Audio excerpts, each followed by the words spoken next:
Hey, Graham. Hi, Ariel.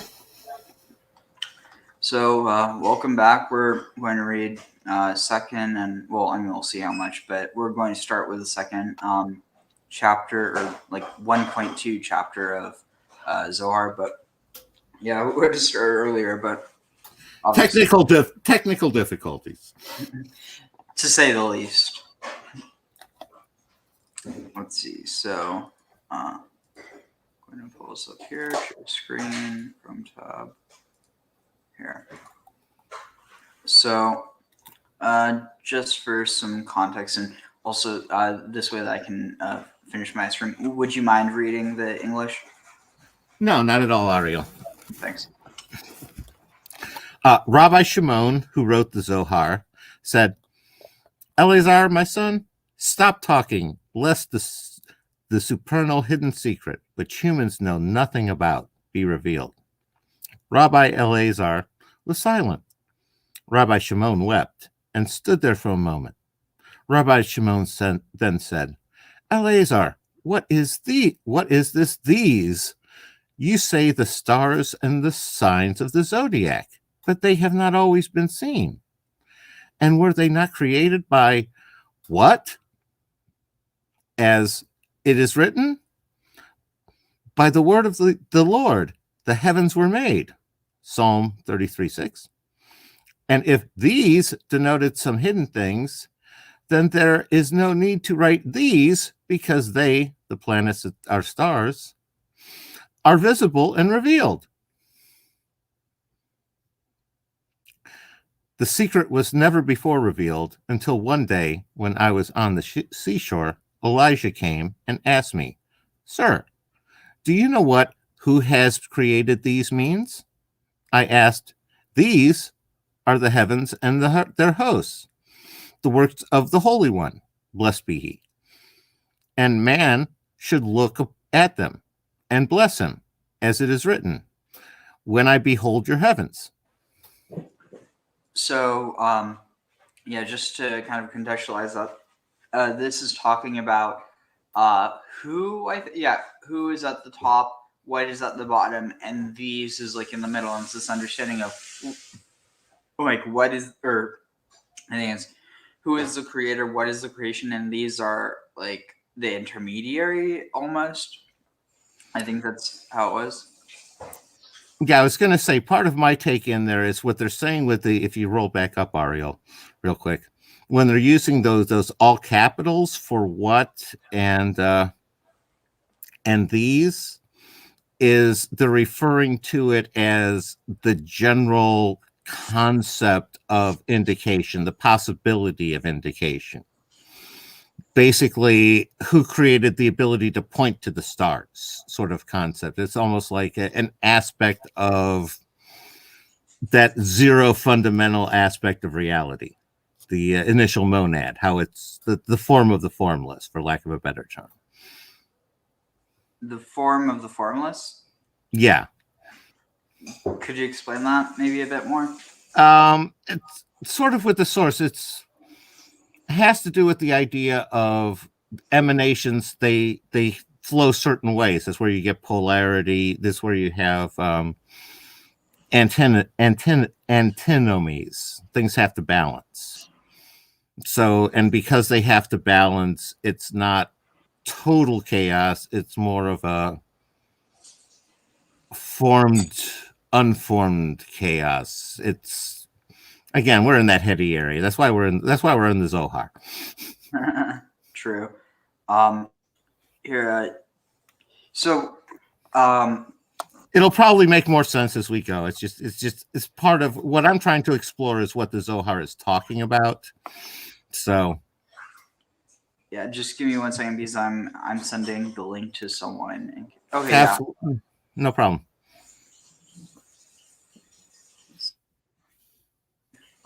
Invite, copy here.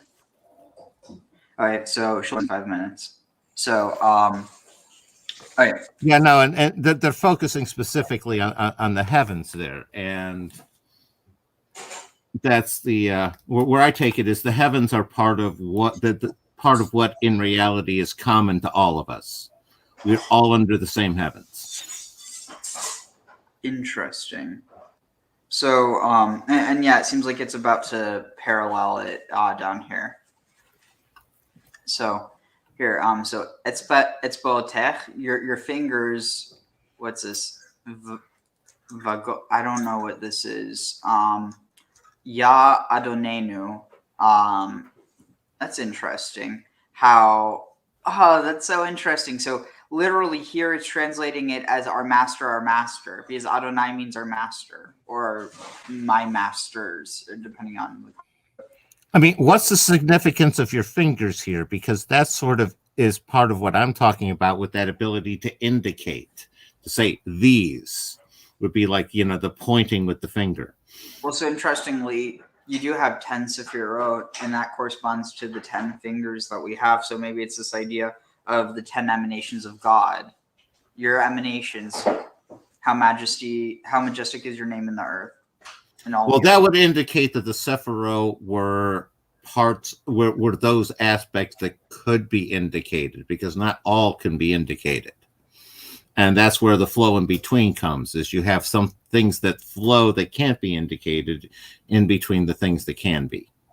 So, I mean, even then, you technically have 10 plus Keter.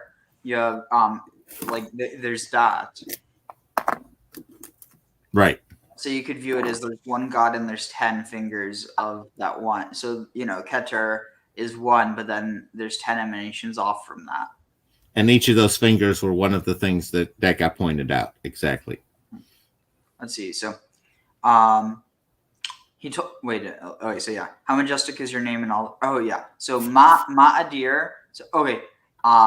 Ya Adonenu ma'adir shimcha bechol aretz. So Ya, our Lord, what or how majestic is your name in all the land? Amarli. Oh, interesting. Okay, so I might actually be. I mean, hey, if this is a way. Well, to be fair, it's not true Aramaic because it's. I mean, it's not like it is not actual Aramaic. It's Aramaic, but it's kind of like it's someone who did not know Aramaic writing in Aramaic, if that makes any sense. Yeah. Yeah, so, sort of like Josephus writing in Greek. Yeah. So Amarli Rabbi or Rabbi, tell me, Rabbi, milas stima,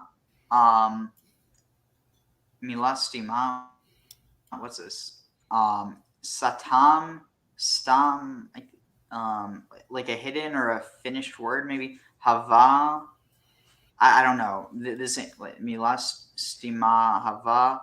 Kame kucha. Okay, yeah, I don't know what that is, but then you have kame, which is like establish, or no, I guess in Aramaic this is before. Before kudshabrich, before the holy blessed one, or before the holy blessed him, or like him, the holy blessed. So kudshabrichu. Oh, kudshabrichu. I guess I never realized. I thought it was brichu, but no, it's brichu. Interesting. So, yeah, blessed be he had a great. Wait, okay, what is this? The Holy One, blessed be he, had a great secret which he revealed to the celestial assembly. Wait, Vegale b'mitivata.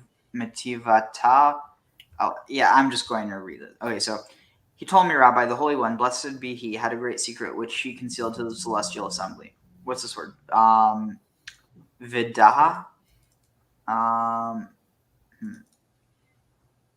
Yeah, I don't know here where there's this word divine assembly, but celestial assembly. The secret is that when the most concealed one desired to reveal him. Oh, Carrie's here. Oh, I don't know what just happened. What's the most concealed one? That's an odd phrasing for something. What? Most concealed one. That's an odd phrasing for something. What were they trying to say there, Ariel? So yeah, I think it's referring to the concept of Elyon, this idea of like the God above gods, like the most concealed one, the one that you can't see, but that you can see the actions of their. Gotcha. Okay. see. Hold on. How do I? 1 second. No worries. Should I read it? Just give me 1 second because I'm trying to figure out how to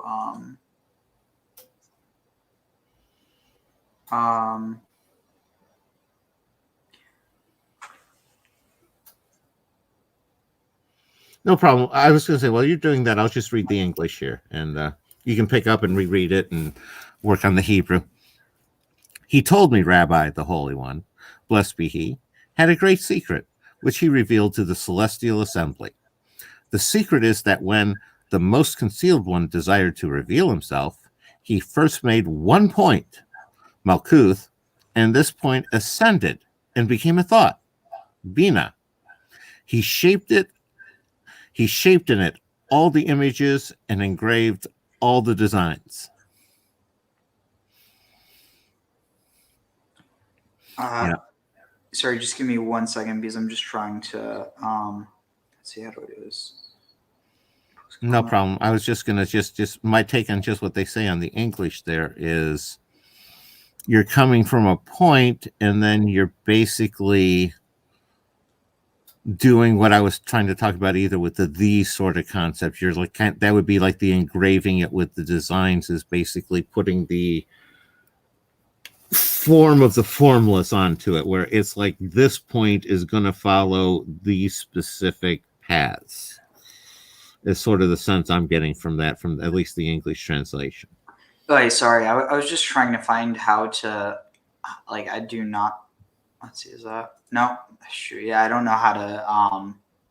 Trying to figure out how to ban this person, but for whatever reason, I'm having a bit of trouble. I'm trying to do it on my.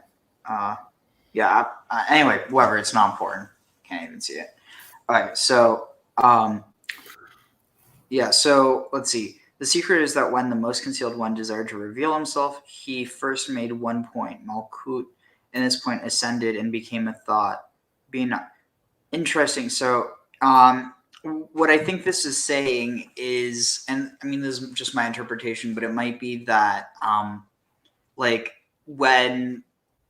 well, within the understanding of Kabbalah, that basically that Chokhmah is connected with almost like you have the one point where everything starts from, but it's just kind of like static, and then once you have the expansion, that's Chokhmah.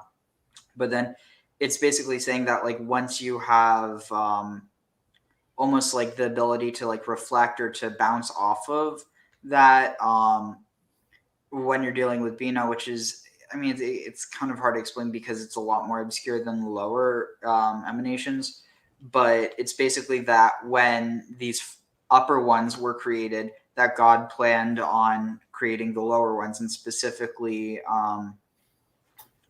what is it? Let's see, was it?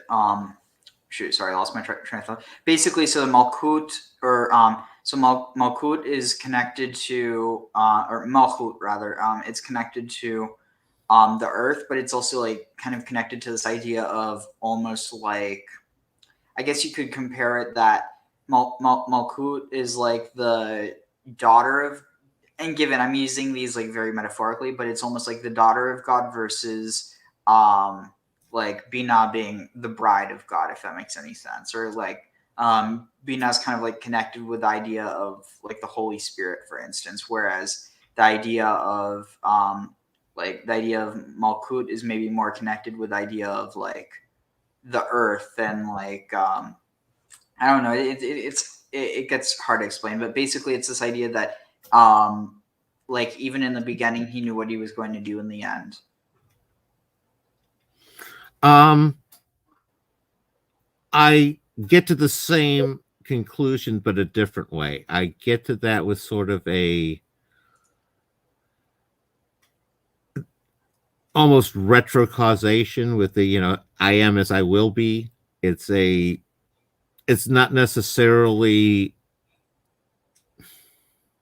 Oh, just real quick. Sorry, Kara. I thought you were saying you wanted to be backstage. That you didn't know. yeah, when I tried to add you before, it just removed you right away. So that's why I asked if you got kicked or if you left or what. But yeah, seems like everything's working now. Sorry about that.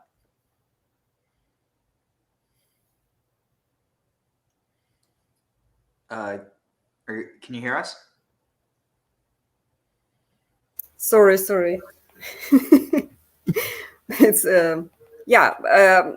I heard the word chokhmah, which we talked before. Oh yeah. It's a very good, like etymology. So it's very loud in my spot.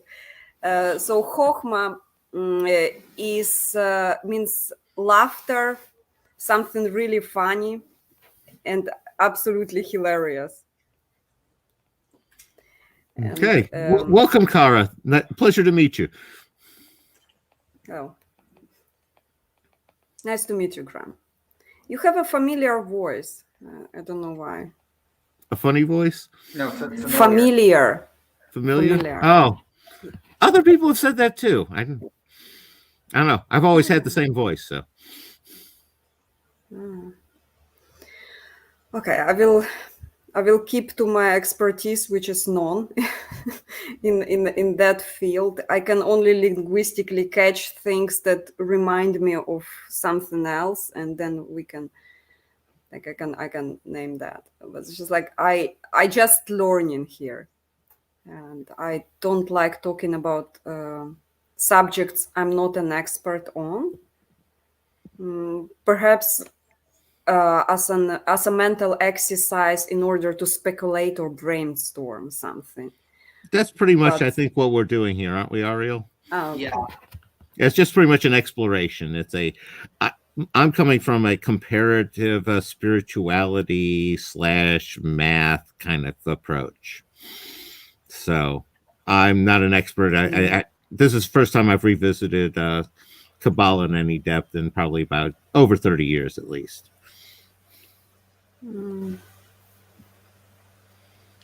Let's see. So because it's like, that's what I'm talking about, where it's like the who in all capitals, and those are the sorts of things that I'm interpreting that there is what's being engraved onto that point, where it goes from being Malkuth to Bina. And it's basically that ability to have a who, that ability to have a these, to indicate, to have a person, and that's being what's molded into creation at that point, in the point level. It's just raw creation at the point, and then it becomes like a molded, but the potential is shaped, but it's not realized yet at the Bina level. Does that resonate with you, Kara, or you, Ariel? Definitely. It's this idea, like the plan, but or like the blueprint, but you don't have the house built yet. Exactly. I like it. It's like the canvas that is being slowly shaped by our mind into taking a form of understanding the subject. Exactly. And so like the idea is that with Chokhmah, so with Keter, or the crown, you're dealing with just a single point. Like, so much so that, a point, unless it's like, purposefully enlarged, I mean, like, I think technically a point doesn't even have any like mass or any density. That's basically just a single like location, but theoretically you wouldn't actually be able to see like a mathematical point. But like, say that we're talking about, a sphere, basically, that you have a sphere, and that is that's Keter, but then Chokhmah is like a rope that's going out from that sphere and then is able to, go somewhere else. And then with Bina, it's taking another rope and connecting that sphere to another location. So you're able to create a triangle. And then from there, you basically get a dimensionality that previously you only had expansion. No, I can see where you're going with that one. I model it a little more with definitely with that extension with the point. I see it as an active flow from Malkuth to Bina, and it's like the first flow that is almost on the outside of Bina, outside being, again, loosely terminology, but it's basically, that's the point where it's like almost pressing like a die press, like holes into Bina, through which the next level of emanation is going to emanate through Bina through those holes that just got poked into the outside of the form, for lack of a better term. How does that work for you guys? Yeah, I can see that. Mhm. Sorry, I'm also just looking at the next level or next. Okay. Yeah. So he engraved inside a concealed sacred. Hold on, I'm also going to get some nice background music on here. Let's see. Let's see. What was it?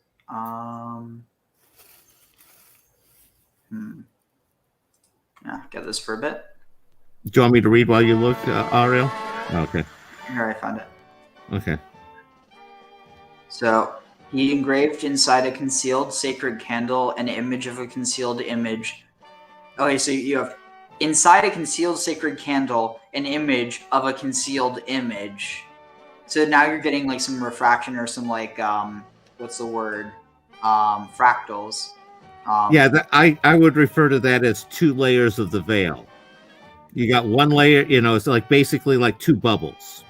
You got a first bubble of concealment, and then you have the candle, and the candle is an image of the second. The image is contained.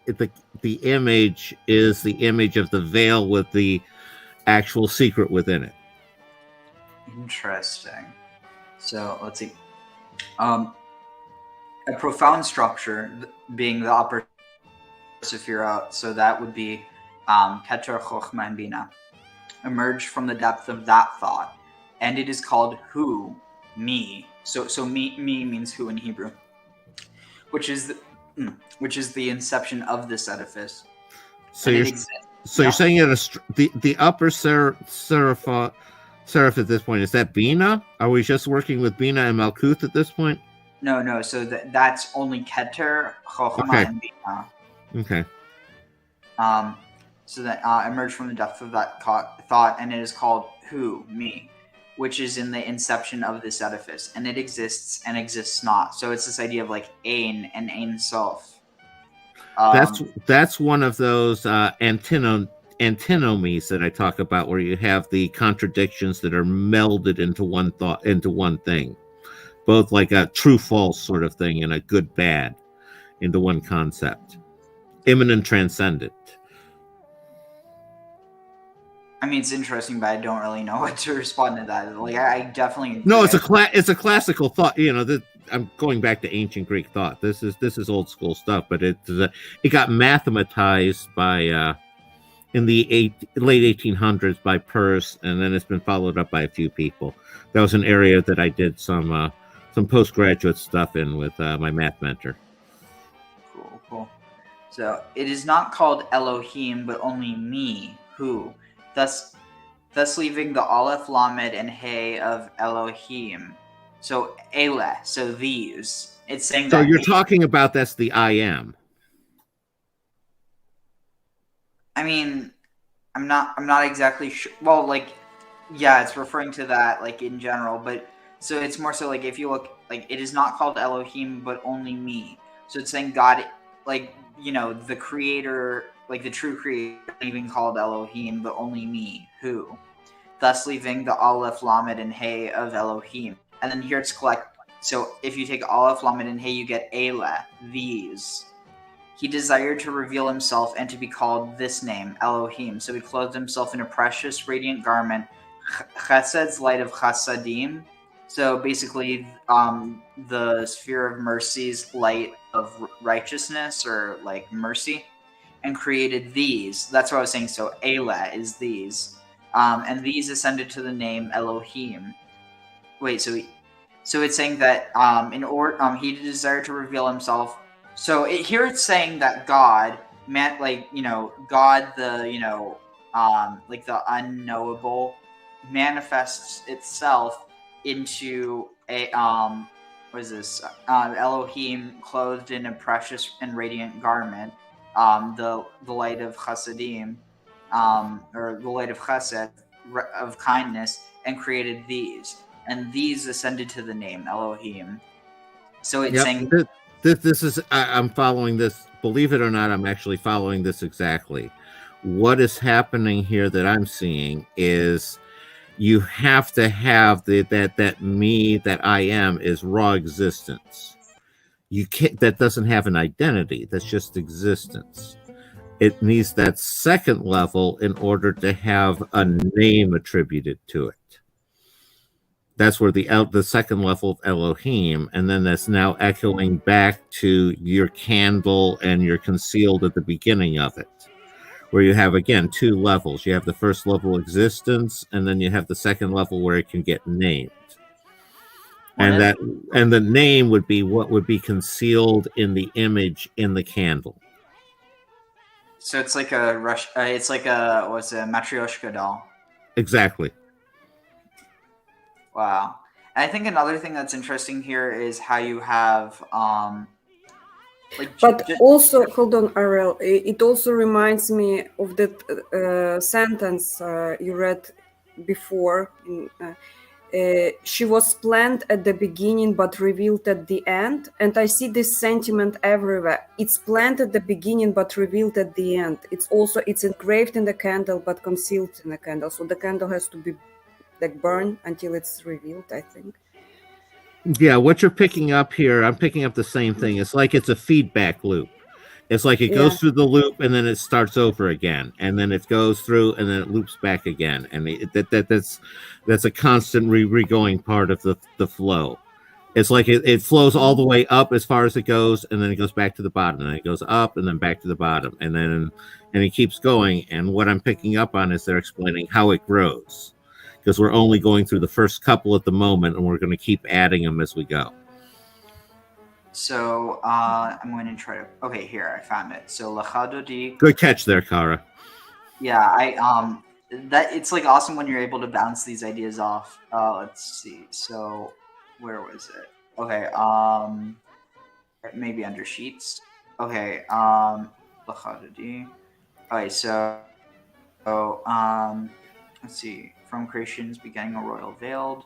So Ki Himakor Habracha. Let's see. Habracha. Where is that? Okay, here I found it. Sof ma'aseh b'machshava tehila or techila. So this is Sof ma'aseh, that the end of his works, b'machshava, in the thought, techila, from the beginning, like thinking about her from the beginning. So the last of his works, but the first of its thoughts.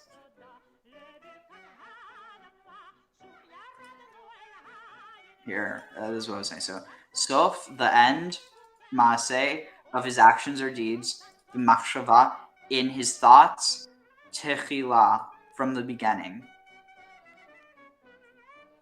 So, that's what you were talking about, right?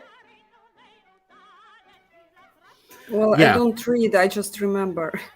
Like I can't read. No, but just what I was talking about. That the last of his works and the first of his thoughts. Yeah, well, that loop-to-loop thing. It goes also in Lechadodi, like, but that sentence was from Lechadodi. But at the end, it was about redemption and reward. Like it's. I don't know if it's exactly that verse. I can't recognize it from that version. But anyway, it's more at the end. But it's okay. Here's where, okay. I think I know what you're talking about. There's another verse where it's the last thought created, the first sanctified, and then there's from creation's beginning of. Wait, so then that means I was okay. So let's see. One second. Okay, so the next one is Mikdash Melech Ir Melucha, the city of kings, or the sanctuary of the king in the city of royalty. Come, get up from the midst of your turmoil. Was this Rav Lachshevet? Or long have you sat in the valley of weeping. You might find this interesting, Gram. So this word, so be'emek habacha. So this is the valley of weeping. Does that mean anything to you?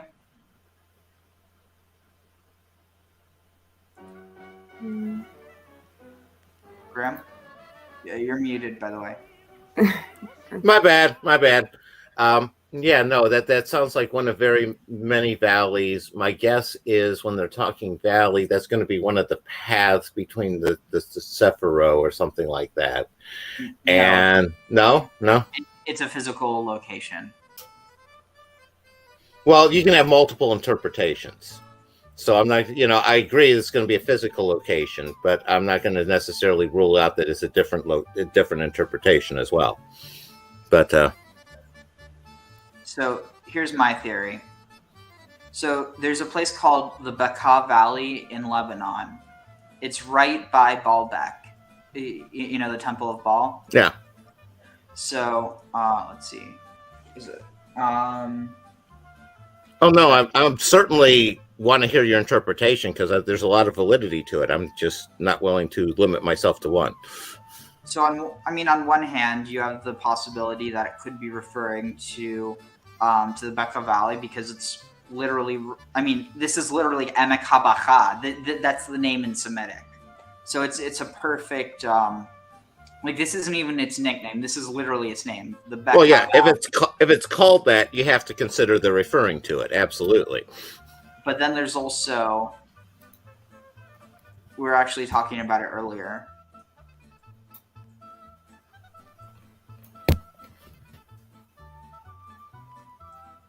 Graham? Yeah? We were talking about it earlier.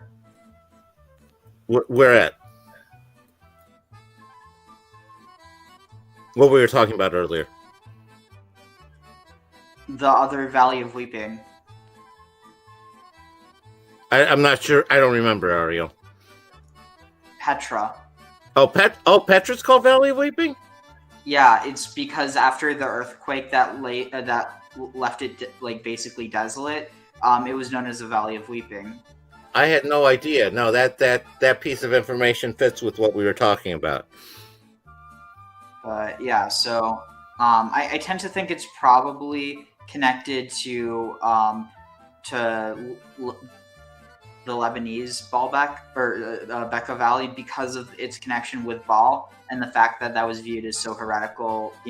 Whereas like Asherar, the Shekhinah, was kind of was in a tug of war between Baal and Yahweh, even though arguably they were the same. Now, were there cedars on that side of the mountains? I know there were on the other side. I'm not sure. What I do know is that they grow lots and lots of hashish here. No, I was going to say, there's a lot of demand for it, too, so that would make sense. There's also a lot of green here. But obviously not all the green. I think there's also... Well, then also, so a lot of this green that you see... Well, not all of it. A good amount of it is trees, but... Well, yeah, cedars, but... also, a lot of the cedars actually were uprooted during the Crusader era. Oh, I'd imagine that it got clear cut or close to it during the Crusader times. Let's see. So where were we? Trying to find it. Zohar. Okay, so let's see. So, and these letters together, Aleph, Lamed, and Hey, together reading Elah, which means this or these, after being joined together, ascended to the name Elohim. The letters Mem and Yod, together reading Me, which means who, combined with Aleph, Lamed, and Hey. Wait. Elohim! Wow! Okay, that's trippy. That's cool. Me and Elah, Elohim. Wow. To complete the name Elohim, and until he created these, Elohim did not ascend to the name Elohim.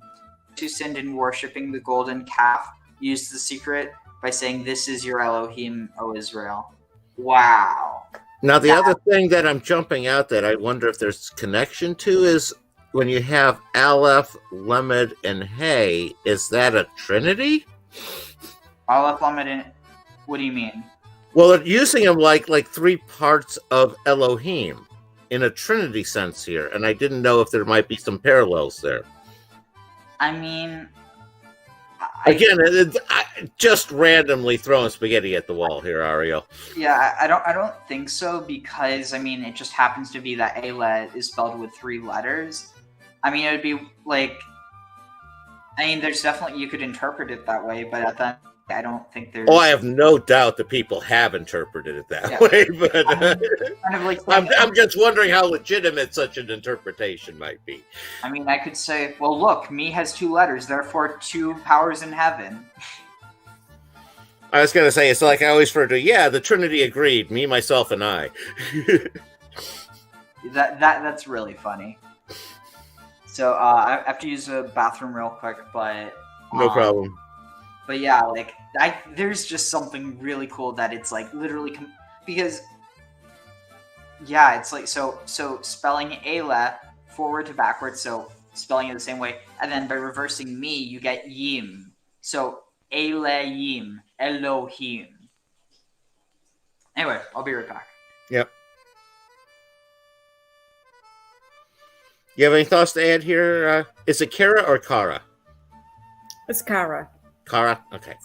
Like Kara Trees from Battlestar Galactica. Gotcha. No problem. I like to try to get the name as right as I can. Thank you. I would. Is it correct, Gram? Yeah, Gram's fine. It's my writing name. Why would? Yeah. Is it in English pseudonym? It's actually the gaming tag that I used for years because I realized I'm an old man, and I realized that I was playing with kids that were they could be my grandchildren, and the first video game I ever played was Pong. I'm that old, so I figure Gram and Pong, just call it Gram Pong. So I've used that for about 20 years now. Yeah, no, I'm 60 years old, so. We're all getting there, hopefully. Hey, I'm happy to let you guys catch up. More than happy. Yeah. it's like I had this discussion with my mom, and where she was like, "Oh, you're young, you don't get it," and I was like, yeah, but it's not like those years were stolen. You lived them. You had those experiences. And I will still. And she's like, you will get it there. You will get there. One day you will get there and you will get it. Understand what I'm talking about. And I think I'm slowly starting to get there. It's like understand what she's talking about. Yeah, no, there's some things you have to go through experiences in order to understand. Absolutely. It's one of those, until you actually have your parents die, you haven't had that experience. Oh yeah, that's a painful subject. No, it is, but it's just when it happens. I'm lucky. I'm one of those people. I never had a child die on me, so other people have.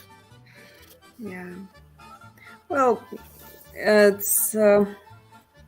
I noticed one thing. I used to be really sure about my opinions before I had experiences in life, and after I had all the experience, like a lot of stuff happened to me, I was like, oh, I'm not sure about my opinions. Actually, I had been proven wrong so many times that I would like to come into the world and question everything I say, and somehow I think that comes with wisdom, which is apparently chokhmah as well.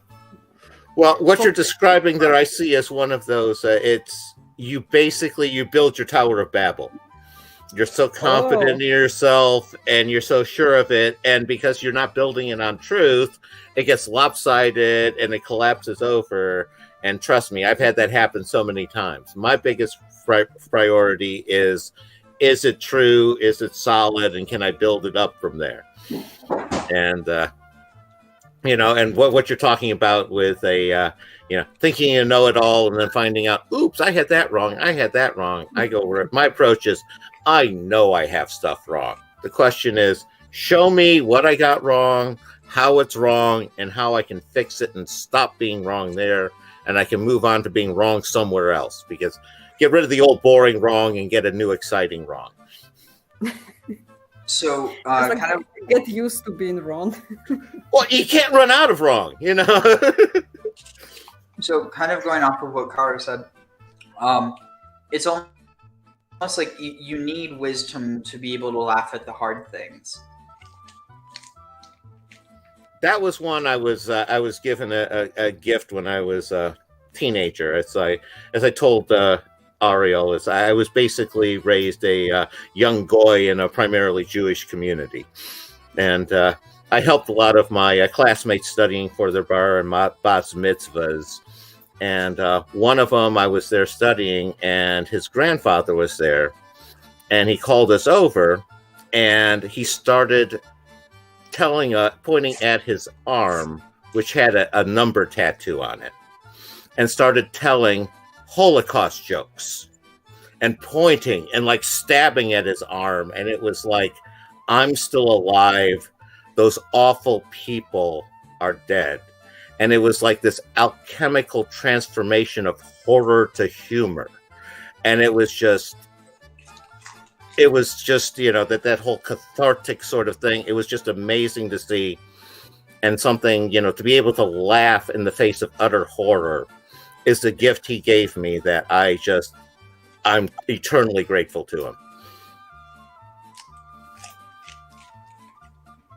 Yep. I actually came to understand with time that all the stand-up comedians I most relate to, they come from ghettos and hard times, and they heal themselves. It's like coping mechanism to find something humorous in the most difficult situation.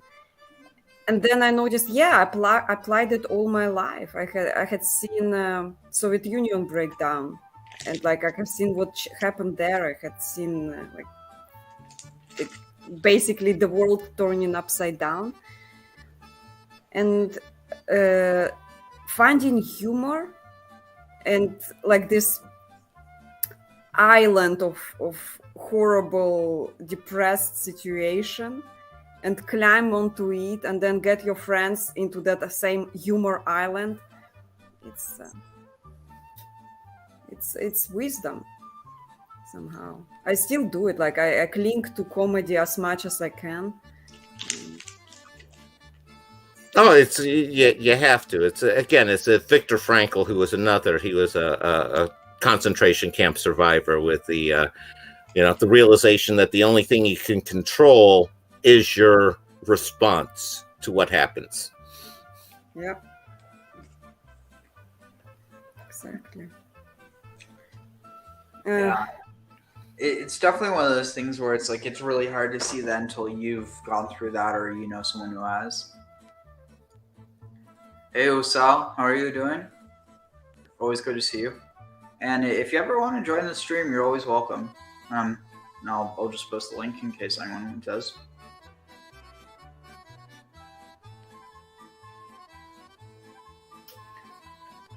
So, let's see. Oh, interesting. It posted in both. Okay, so, let's see, where were we? Oh yeah, so, okay, these and these ascended to the name Elohim. Let's see. Combine. Okay. Okay. Yeah, we finished that part. So, just as the letters Mem and Yud join the letters Aleph, Lamed, and Hey to spell Elohim, the name has remained forever combined, and the continued existence of the world is based on this secret. Elijah then flew away, and I could not see him. And it is from this that I received this knowledge and was able to grasp this hidden secret. Rabbi Elazar came with all the other friends and bowed down before him. They wept and then said, if we had not come into this world but only to hear the secret, it would have been enough for us. Interesting. So you all have any thoughts on that? What's the significance of Memyud joining the other three? What would be Memyud on its own? Me. Who? Memyud is just who on its own? Yeah. So who joined with the other ones to become Elohim? Okay. Yeah, so me is the highest. Who is the highest? Because it's this idea you can't say who God is, you can only say who God isn't, kind of. And so by asking the question who, or by saying the question as who, you're identifying he who cannot be like truly identified, and the only person that is God. Right. Yeah, no, I got that. It's the joining it with the Aleph Lamed Hey. So yeah, no, I was just looking at that. Okay, we can go on. Well, so here, just in case anyone else is watching and doesn't quite understand, I just want to show. So here you have, here's the word Elohim. So Ele, and then this is a mem. It's the final mem, so mem sulfite. But this is a mem and this is a yud. So me, who, Ele, these. Who are these? Or who is this? Or just who and these. But yeah, so in the name God, or and so that's another explanation. It's like, well, why is God's name plural? Well, it's because it's a combination of me and Ele, which is interestingly because it's implying that it's both they who cannot be named and those that can be, or like the manifestations of that unnameable. Yeah, the other thing I'm picking up there is sort of what we talked about before, is that parts in the whole. That's the me and they. It's a combination of the combination of me and they. The funny thing is, you actually almost said the word in Hebrew also. So it's called partsufim, or personalities. It's this idea that like God manifests itself in many different ways. So that's where you get this idea of, God as a loving mother, or God as, a protective father, or as a ruling king, or, like someone that you're accountable to, or someone that's there as a friend. Like this, idea of like that God spoke to Moses face to face as one speaks to his friend. And then, God is a destroyer, God is a healer, God is a creator, God as a redeemer, all these different things. And so they're understood as partsufim, that ultimately they're all God. They're this God that you cannot put your finger on, but you can put your finger on the ways in which it manifests itself. Right, and what you're talking about there is what we've talked about before, about how God, about how Yahweh is definitely cribbing from Amun, the god of the unknown from Egypt's portfolio. Definitely. So the thing that really stood out to me here, though, is Rabbi Elazar came with all of the other friends and bowed down before him. They wept and said, "If we had not come into this world, but only to hear the secret, it would have been enough for us." I mean, it was pretty powerful for me. I wouldn't say that powerful, but it is interesting to see how much, given this is narrative. It's entirely possible this might have been based on reality at some point, but like, let's be real. The narrative is that this secret is so powerful that, and for all you know, this could also be allegory, like, oh, this is amazing. I mean, it's basically like, if this is the most important thing I'm going to hear in my life, I'd be okay with that. Like there's probably a bit of sarcasm in there, but also like a hint of truth as well. Well, here's one way to think about this, Ariel. Mm-hmm. That had meaning to them that it may not have to you, sort of like if you went to Isaac Newton and you told him E equals MC squared. He wouldn't have a clue what you just told him. Yeah, if you showed him how the atomic blast had to go. One second, Gram. Take care, Kara. It was good having you on. Absolutely. It was wonderful to meet you, Kara. Pop in anytime. Yeah, thank you for having me. It was a pleasure. Bye. Take care. So, no, it's great to have her on. Yeah. Wait, so what are we talking about again? Sorry, I get easily distracted. I was with the I and them. No, we were talking E equals MC squared to Isaac Newton, and it's like you would need just that mess. The words themselves, you need to know the proper context to interpret them. So I mean, like, I guess what I'm saying is, like, definitely, I think so, on some level that just has to do with living life, as a disenchanted being. But like, I think there is also this idea that like, we don't live in a world that is completely devoid of enchantment. It's just simply not normalized. And so as a result, I think that, people who, like, there is such a thing as seeking re-enchantment, but I also think that it's something that in a lot of ways is stigmatized in society, because you're essentially seen as if you're living in a fantasy. Well, with what we've been talking about earlier about the whole bullying thing, what you're seeing is basically a bunch of a group that's become bullies, not wanting enchantment, and they're basically trying to make sure that those people who do have it or are trying to recover it aren't able to.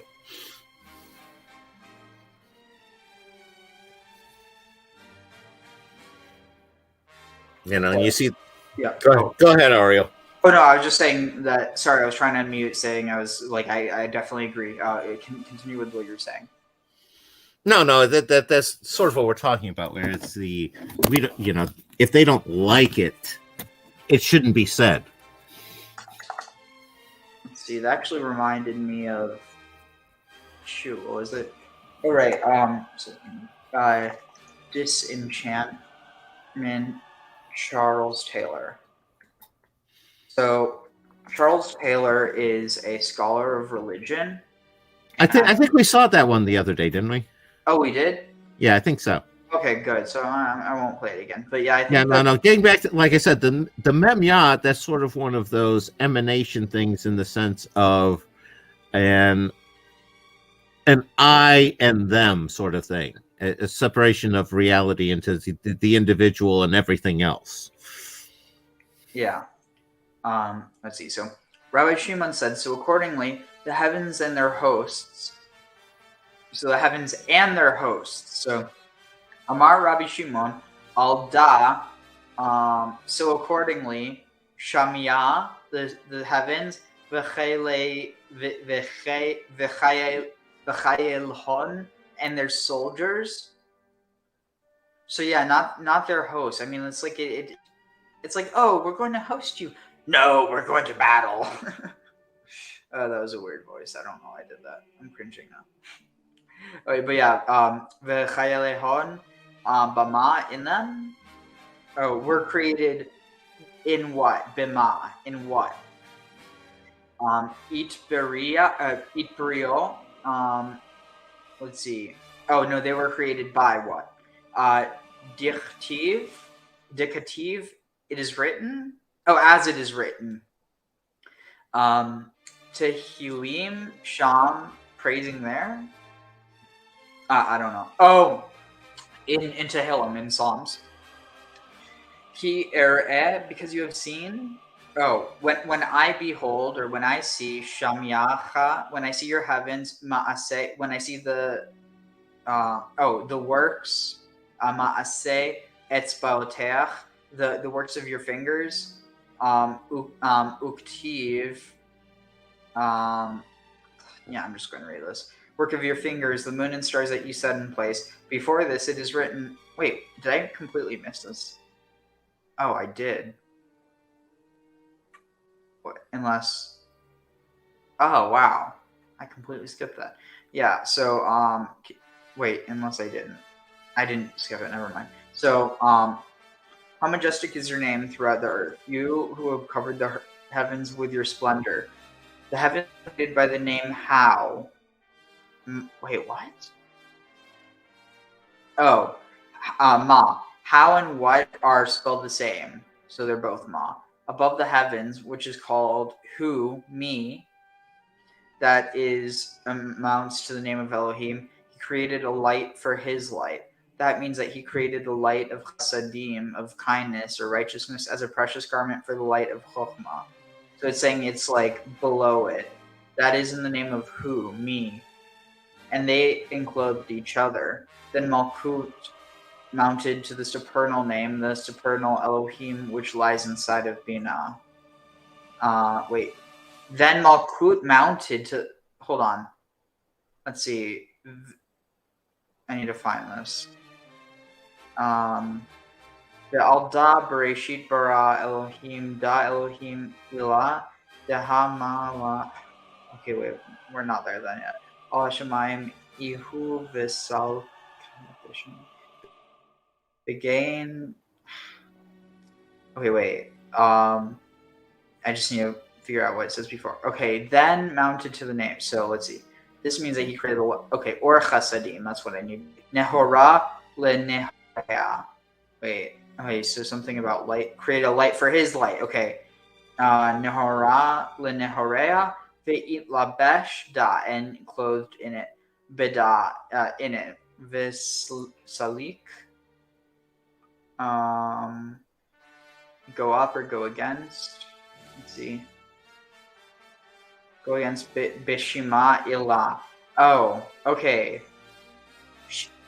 So in that, it rose against Bishma, the highest name, maybe? I don't really even know. Okay, okay. Then Malkut mounted to the supernal name, the supernal Elohim, which lies inside of Bina. That is why the phrase "in the beginning Elohim created" refers to upper Elohim, the one inside of Bina. Whoa, what is not there and is not constructed? So it's saying, I think here it's saying that refers to upper Elohim, the one inside of Bina. So it's connecting Elohim with Bina and saying that that's the version of God that created the world. I'm also seeing it doing that, the cycling that we were talking about. And the other part that I'm seeing here is I'm seeing that sequence of evolution of consciousness that we were talking about the other day. Because you're starting with I am, and then you're creating that's a basically you're aware of yourself, and then you're aware of other things. It's a these. Once you're aware of them, you move on to, well, what are they? And what they are was created at the same time through the manner of how. And that's sort of it's like how and what are inherently related, because you can't have that specific what unless you have the how that can create it there. Does that any of that resonate with you, Ariel? You have the how and what unless you have the who, you said? Well, who is doing the creating? That's where you get that sense of self-awareness, that who first. So then you get that ability to identify other objects, others. That's a these. And then next would become a what, which is being able to specify what the individual these are. And the way to do that is that specific what can't come into existence without a specific how related to that what. Hold on, let me write this down. Let's see. All right, so you're starting with the who, with the I am. The next step after that is going to be a these, which is the ability to the awareness of others, of something else. And at that point in time, once you're aware that it's a something else, it's a what kind of something else is it? It becomes a what, and each individual what has an individual how inherently related to it, which is how it came into being. Okay, got that. So, let's see. Where are we? So, in the beginning, is not there and is not constructed. When the letters Aleph, Lamed, Hey are drawn from above, from downward to Malkut, it is as if a mother lends her clothes to her daughter. That's saying before. Bina is the mother, Malkut is the daughter. So it's almost like, so here's how you would, so if you were to look at this, like, if you were to put this in, like, the context of, like, tarot, so the father would be Chokhmah, the mother would be Bina, or so the king would be Chokhmah, the queen would be Bina, the knight would be Tiferet, which is like beauty and the sun, and then you would have the page being Malchut.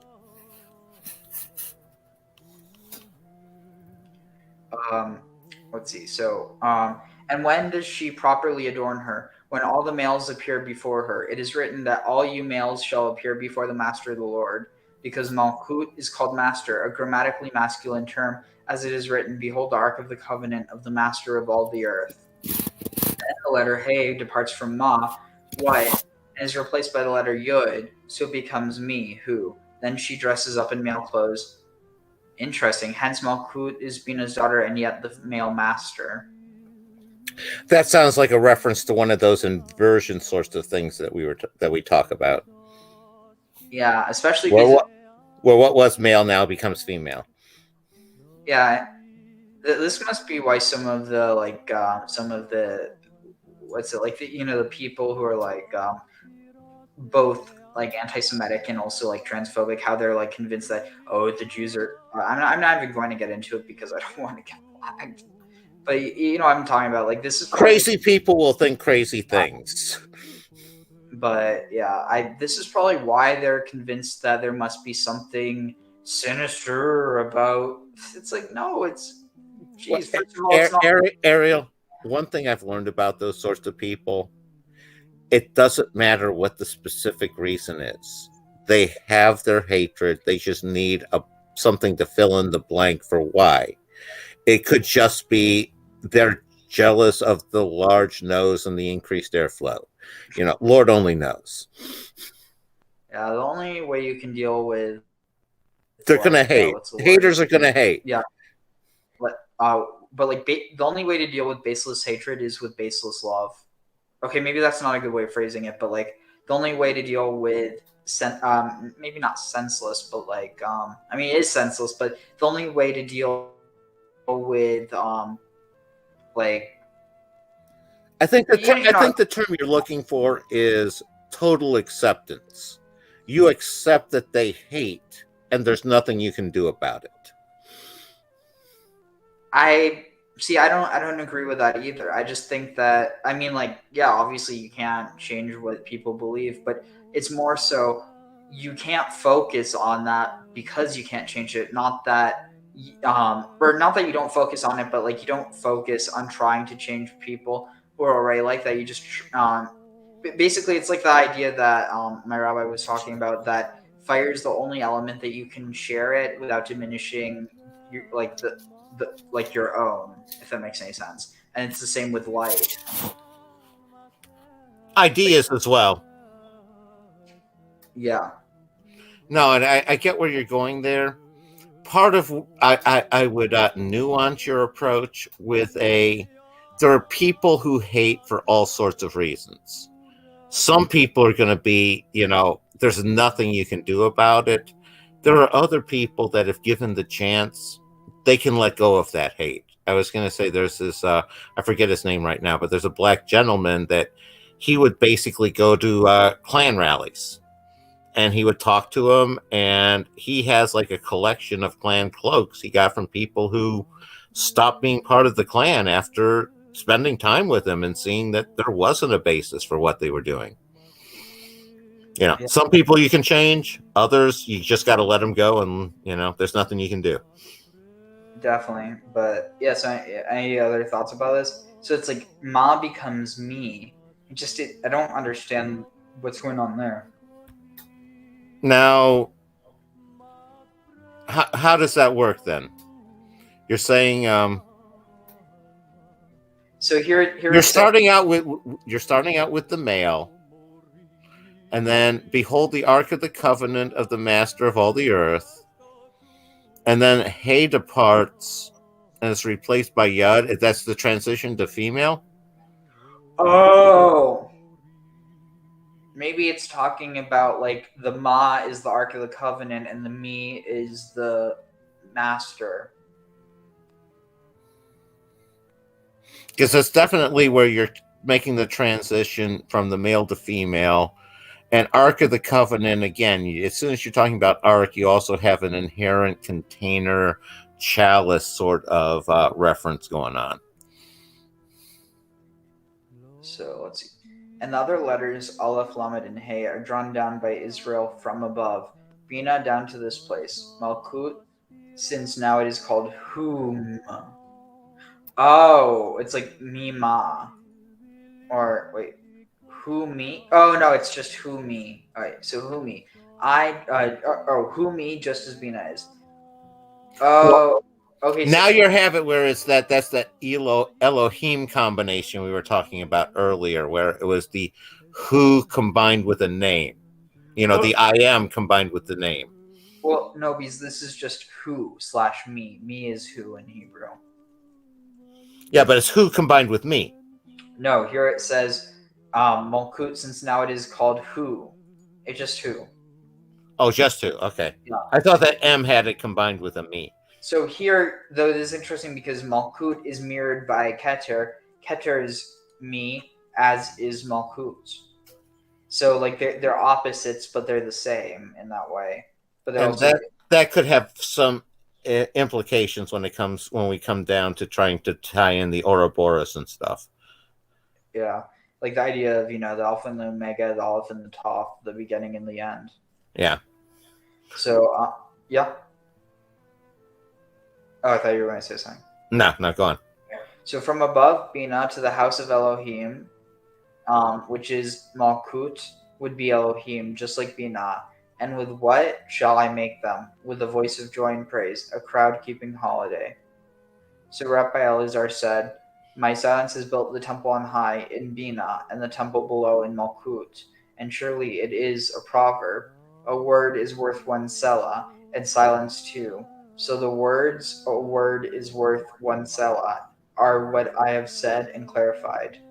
But the words, silence too, is my being silent. Two worlds, Bina and Malkut, were created and constructed together. Since Malkut is Ma, and Bina became Bina's me. Interesting. So it's almost like maybe one way that I had this is to stop seeing, for instance, because the Malkut is also like the earth. It's the all of creation. To stop seeing creation as a what and to start seeing it as a who. If that makes any sense. Hold this still for a second. Let me read through that real quick.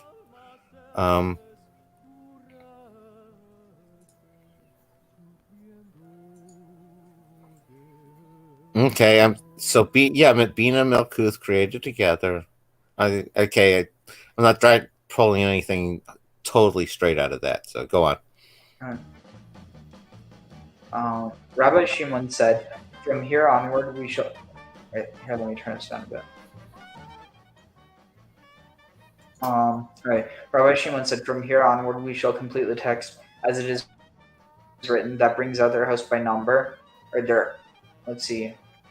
Shimon Macha Ula Halala Shlimo Diktan Viktiv Hamotzia Bimispar Tsava, who brings out their army in number. They who bring out their army by number. There are two grades, and each one has to be recorded. One is called what, Ma, and the other who, me. Who is the upper one, and what is the lower one? The upper degree registers, speaks, and brings forth their host by number, whereas the letter Hey alludes to the one that is known and unequaled, who, which is me, or who. This is similar to the phrase Hamotzi Lechem, he whom brings forth bread from the earth, where the letter Hey refers to the knowledge of the known, lower degree, what, and together they are one as Malkut. So, and another thing, so me and Ma, so me is higher, Ma is lower. Now, if you take away the mems, you get Yud Hey. It's a name of God, Yah. And that sounds exactly that could tie into what we were talking about how the scripture is one string of text that's basically a lot of meanings all smushed together. So if you pull out a bunch of letters and smush them together, you end up with Yahweh. If you're following what I'm trying to say at all. Yeah, one second. Sorry. Block. No worries. Block user, we got more spam, so I just blocked that person. How are you getting spam? I don't know. You're just special, Ariel. Yeah, someone must really not like me. Let's see, where is this? Where were we? Okay. Where the letter Hey alludes to the one that is known and unequaled. Wait, so the upper. Oh wait, so Yud. Who is the upper one and brings forth their host by number, where the letter He alludes to the one that is known and unequaled. Yeah, if you look at what you wrote down from my diagram, it's like the who and the what are flowing from each other. Who is the creator? What is the creation? Yeah, but here, so it's saying, so that brings up there are two great. Oh, so it's saying they both do. Okay, so this is similar to the phrase "Hamotzi lachem," he who brings forth bread from the earth, where the letter He refers to the knowledge of the known, lower degree, what, and together they are one. Wait, so knowledge of the known, lower degree. So is this almost also the idea of like the major and the minor mysteries? Well, and also when we're talking about the two different layers of creation and such, the various different parallel levels. So, and the other one that I'm talking about, that I'm picking up here, is what is knowledge and what's known, because things can be divided into three groups. You have the known, the unknown, and the unknowable. So you're basically dealing with a what, which is connected to all those hows, each what with a how. Interesting. So here, let's see. And together they are one, as Malchut. So by number 600,000 that stand together and bring forth the hosts according to their types, which are innumerable. So the 600,000 either referring to the 600 souls at Sinai, or the 600,000 souls at Sinai, or the 600,000 letters in the Torah. And the other thing, and again, I'm pulling from my comparative spirituality here. A lot of this actually echoes the Tao, with the one begat two, two begat three, and three begat the infinitude. Interesting. Let's see. Here, let me see if I can just find something real quick. One moment. Let's see, what am I looking for?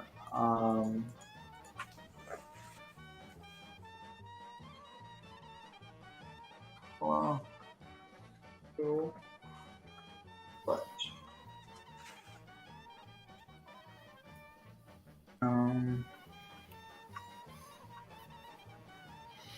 Do you want me to read this off here, Ariel? no, just give me 1 moment. Oh, no problem. I was just thinking, me filling dead air is better than you. Well, I mean, do you have any thoughts on this? Just in the meantime, while I'm looking for something.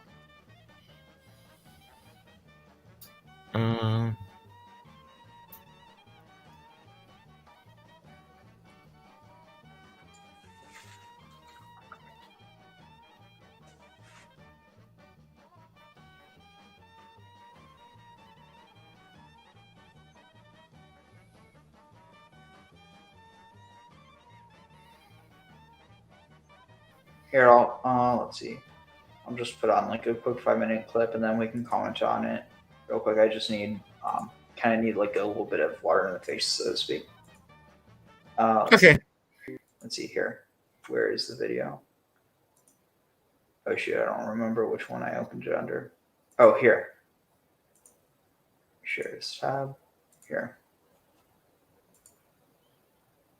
12 weeks ago, I was staring at a computer, not getting anywhere.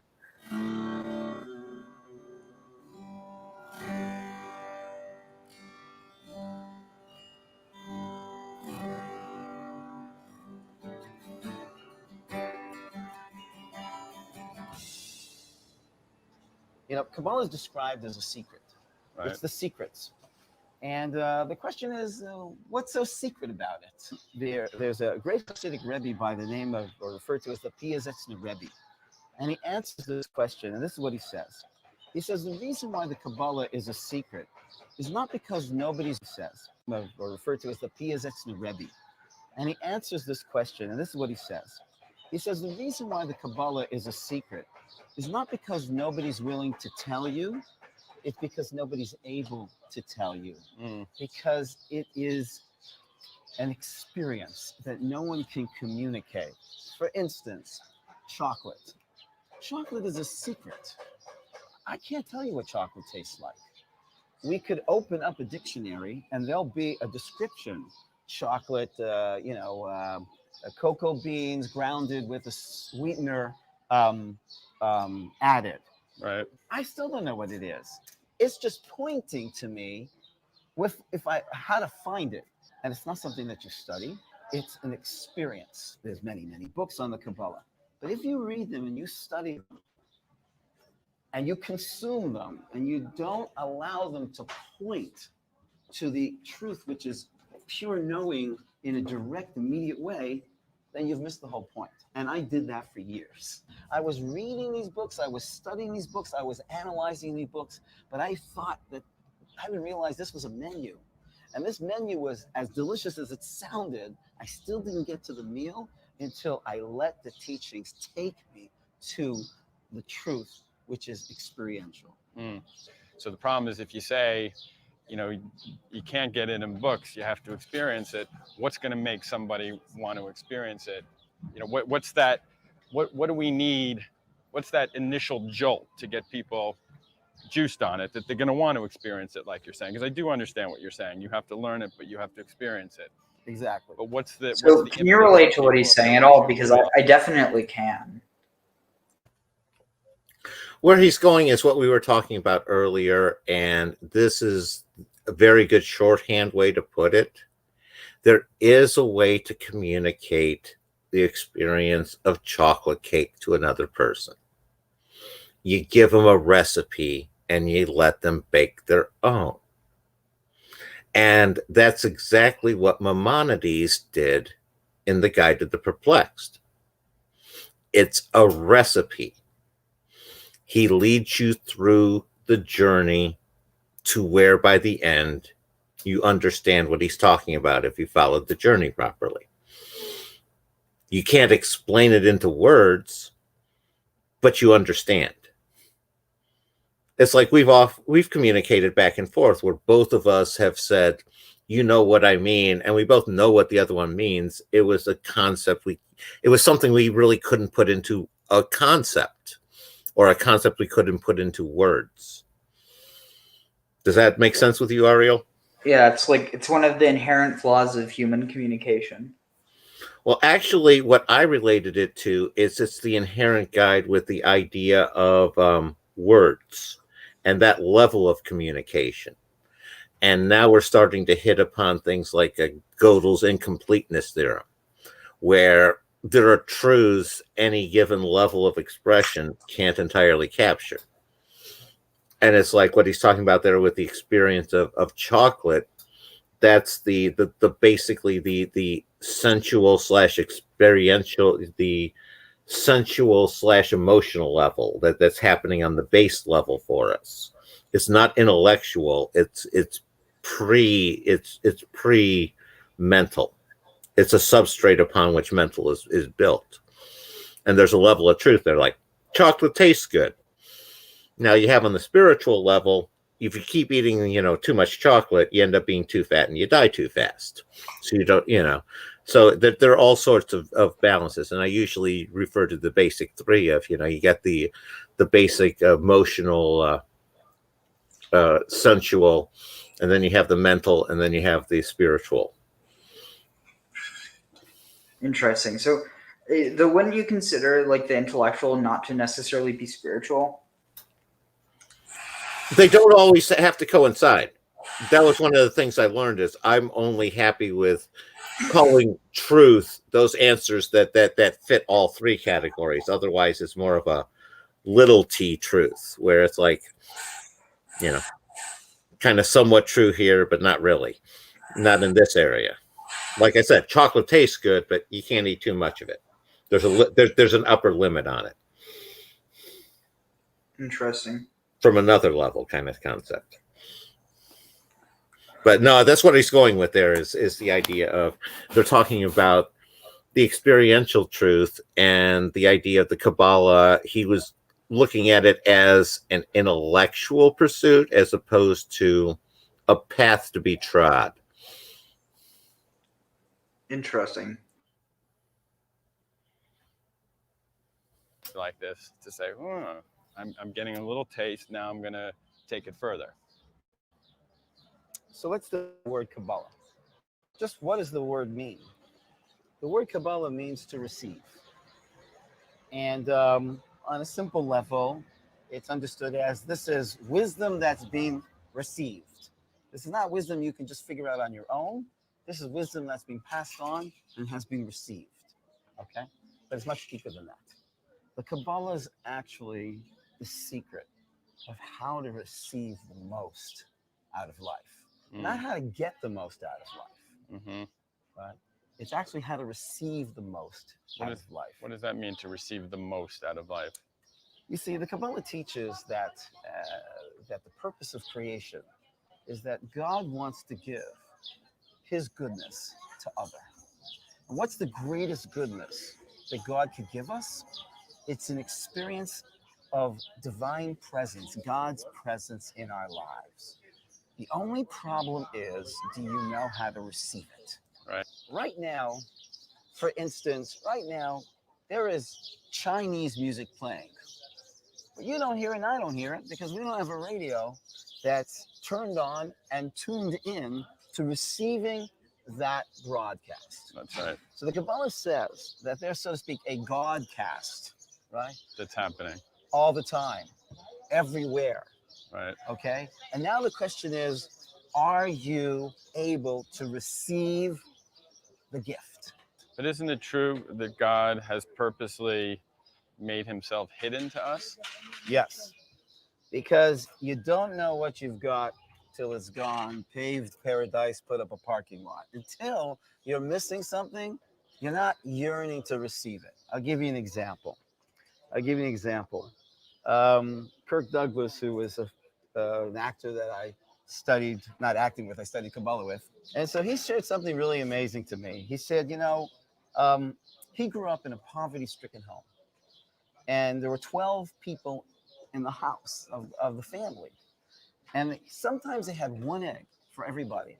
They had to split up one egg. Yeah. So he said, Rabbi, I experienced poverty in my life. And now I know what it means to receive the riches of my life. He says, there's a gift my parents gave me I couldn't give my children. Uh-huh. My parents gave me the gift of poverty. And now I'm able to receive the gift of richness. I couldn't give my kids the gift of poverty. Right. You see, if a person was rich and they were always rich and all their friends were rich and all the magazines they ever read about were about rich people, Yeah. they don't know what poverty is, so they don't really have those riches consciously.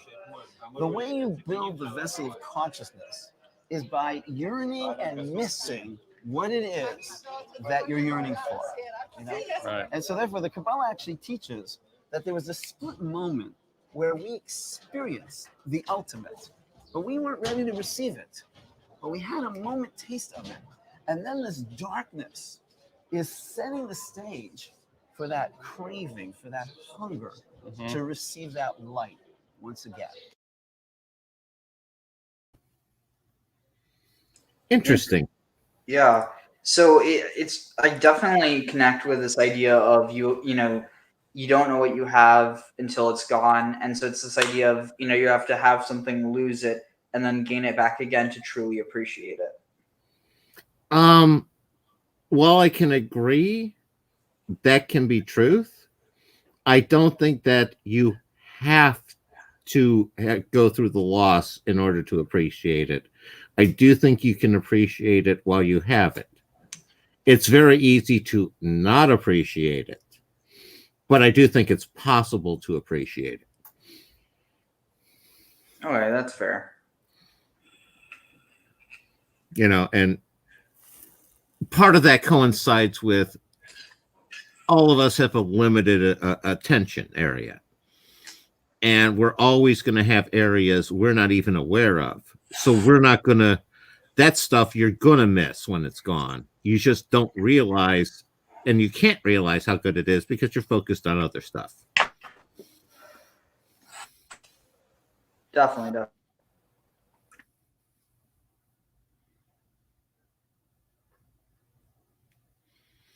It's sort of like it's like when I go to see a great movie, I'll know I'm watching a great movie as I'm watching it. And when I'm watching a really bad movie, I usually try to find something in the movie to entertain me until it's over. Like I would if I was watching this ad. I was saying, like, making fun of the characters. Well, one of my favorite ones. Have you ever seen the movie with The Core with Hilary Swank? No.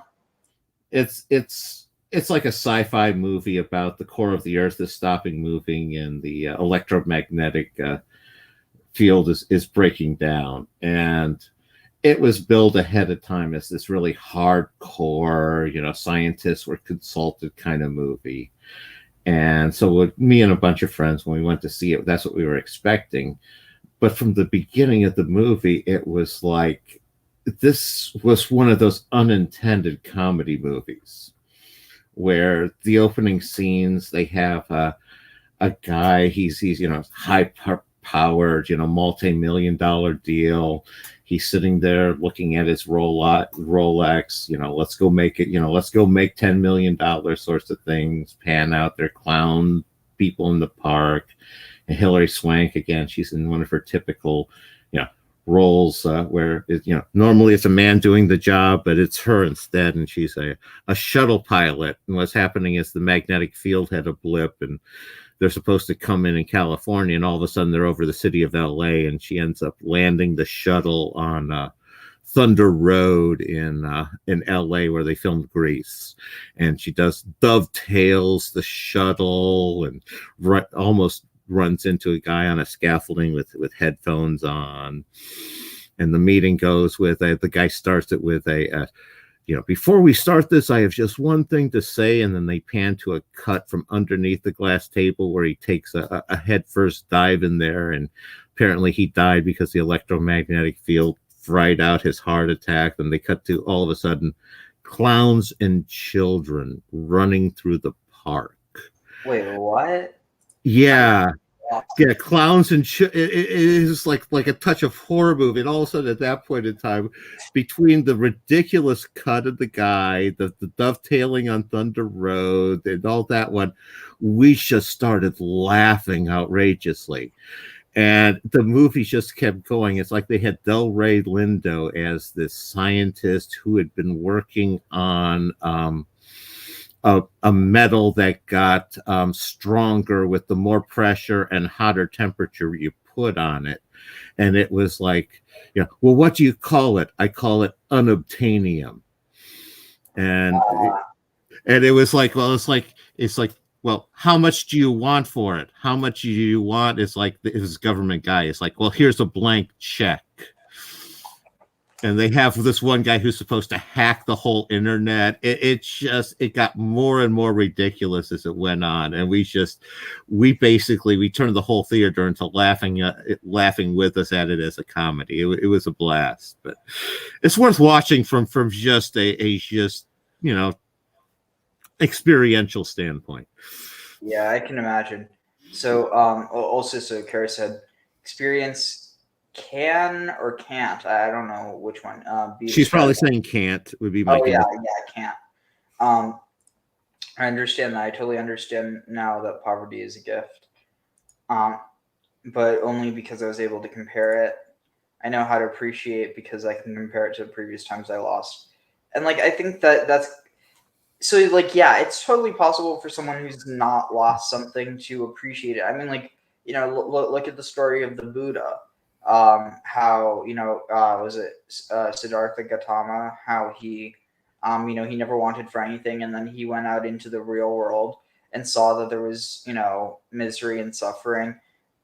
So even then, he lost something. He lost his understanding of the world, but ultimately he was better off because he was able to,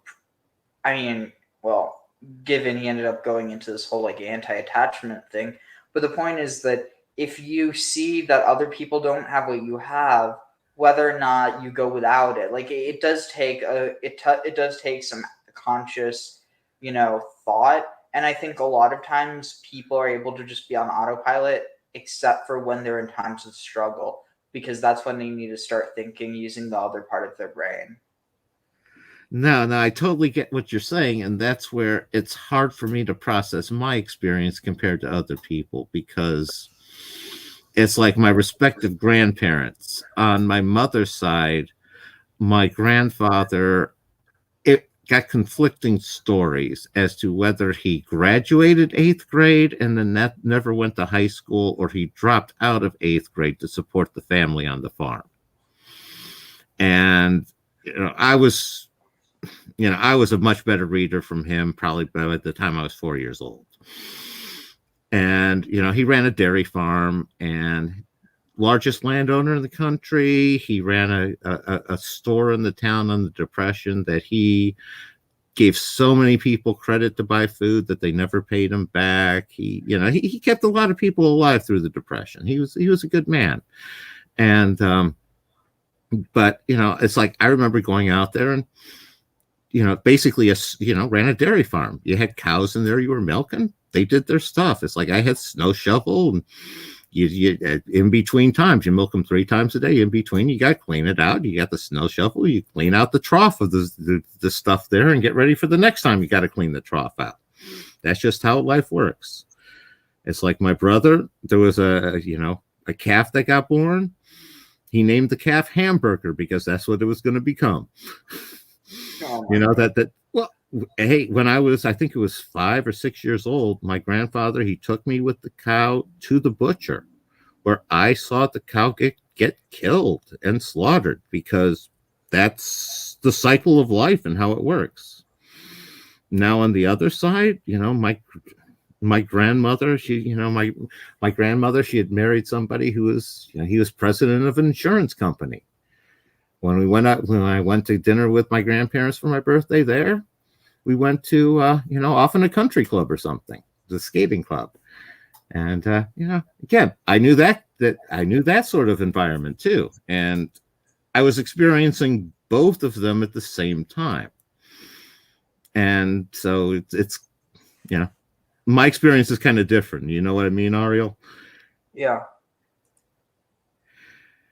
Kara says, "Oh no." But yeah, like what you were talking about with the cow. Yeah, I was talking with one of my friends. He's from Pakistan, and his family I forget if it was for Ramadan or for Eid, like Eid al-Fitr. But his family gets, I think, like either a sheep or a cow or something, or they split it between a bunch of families. But that he would be the one that was in charge of taking care of it. Like, so, they buy it and then they take care of it until they were ready to, and eat it. And basically how he would, he attached to them, but that how he just wasn't able to name them because of, how painful it was.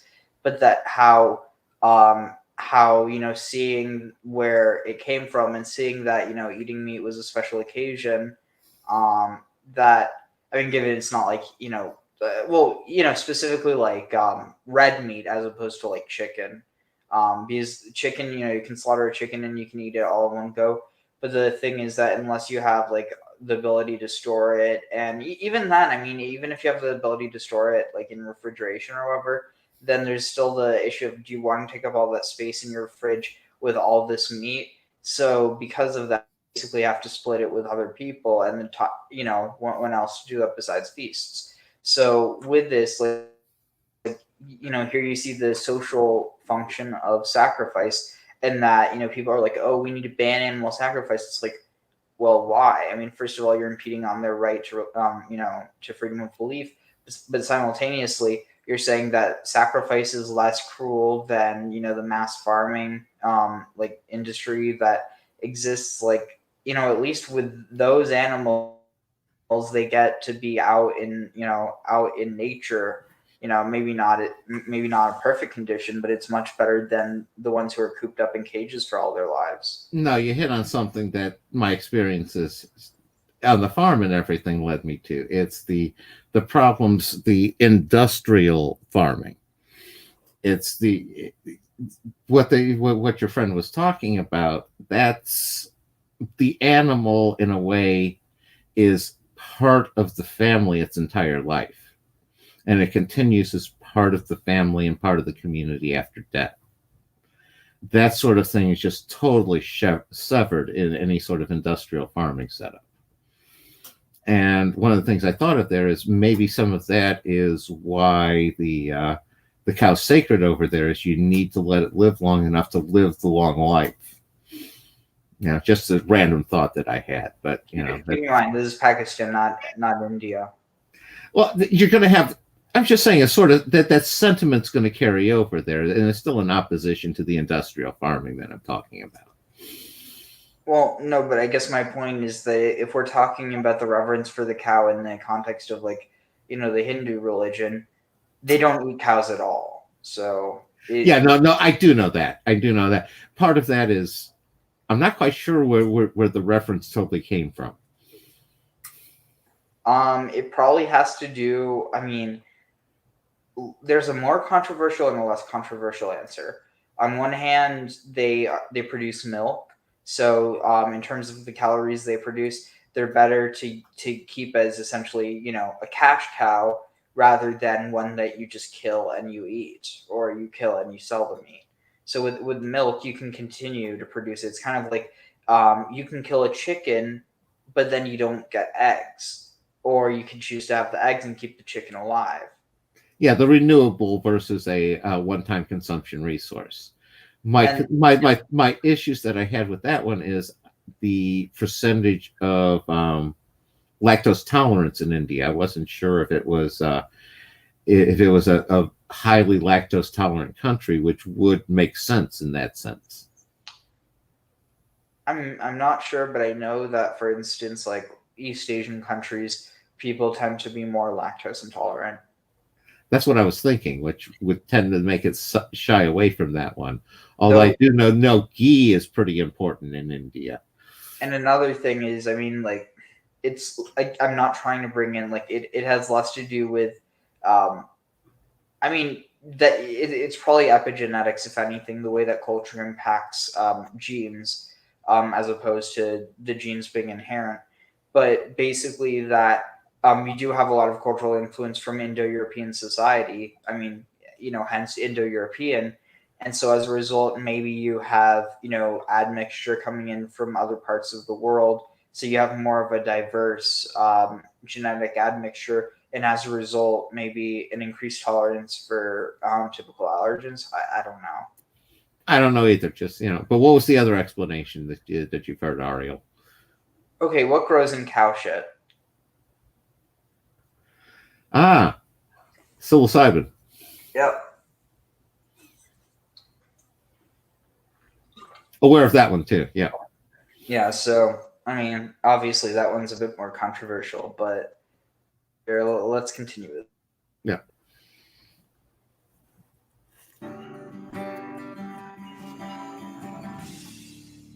This generation is talked about in the Kabbalah from thousands of years ago, 2,000 years ago in the Zohar, and it's talked about as the time of the double darkness.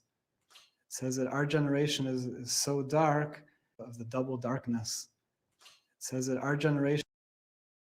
So I've actually met this guy in person. He's pretty interesting, but he's very out there. Is so dark that we don't even know it's dark. Which means that we're so disconnected, we don't even know we're disconnected. We don't even know there's anything to connect to.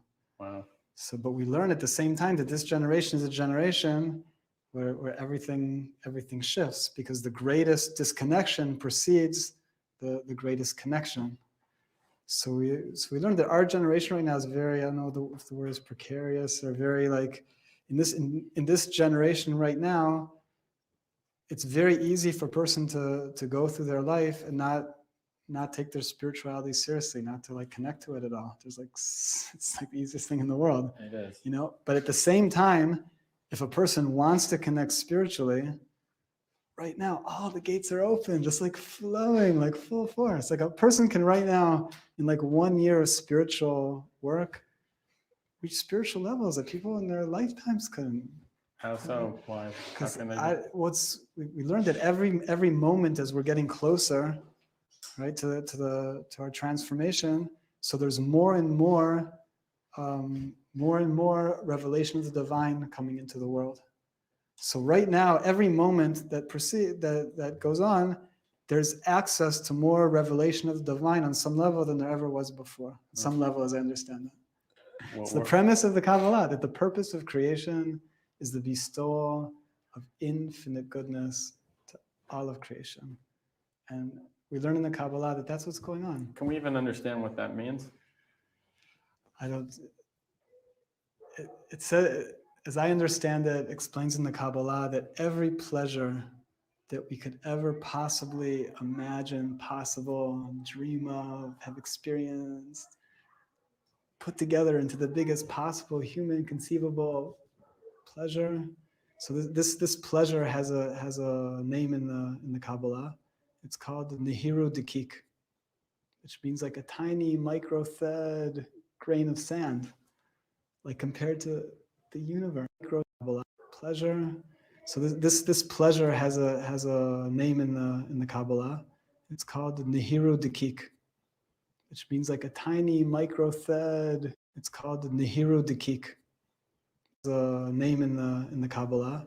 It's called the Nehiru Dekik, which means like a tiny micro-fed grain of sand, like compared to the universe. So all we know is a little grain of sand Of compared the universe, like of just the beginning of pleasure. So it's mind-boggling. We learned that every single one of us is here to experience something so amazing, we can't even like begin to dream. That's of. interesting. Like, So that word and we learned like Nahira de Keek, or I don't know exactly what he said, but Keek is connected to Kikayon or Kikion. No, I was gonna say it. Hero Kaik is what? Hero dose of Kaikion? I'm going to see if I can hear that again. So all we know is a little grain of sand compared like, which means like a tiny in the Kabbalah. It's called the Nehiru Dekik. Nahiro de Keek. The hero, It's like yeah. a tiny micro-fed grain of I'll sand, look that up. like compared to the universe. So all we know is a little grain of sand compared Of the universe, like of just the beginning of pleasure. So it's mind-boggling. We learned that every single one of us is here to experience something so amazing, we can't even like begin to dream of possible. And we learned like that the volume right now is turned down 0.000 like 1. Like, So knowing that that's there, obviously can make us much happier here. yeah, the more that a person can believe that that's there. Right. Right. And we learned that the fact that we have to believe in it is all part of the story now. It's because the moment it becomes revealed, there's nothing left for us to do but enjoy it. The fact that right now, for a very short amount of time in the big picture, it's concealed from us. We have to believe in it. We're working on it. We learn this is how a person can actually reach a state of unconditional love, the place of giving. And the more that we're growing our belief in this and understanding of this and belief in this. So it's the ability to go beyond our own self, Yeah. and to use all of our spiritual work as a tool towards caring for the other. The ability to go beyond our own self-interest. Yeah. And to use all of our spiritual work as a tool towards caring for the other.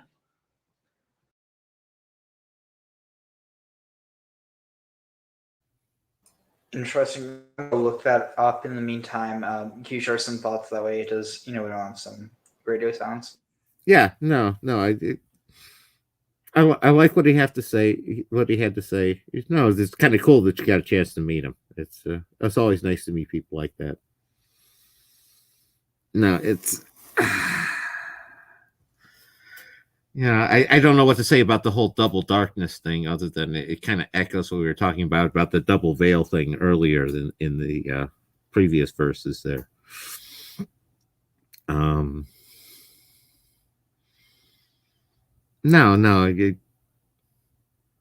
back to the other guy, the idea of it being the recipe, the experience thing, I think that's important to go on, and I think that's an important thing about life, that life is a process.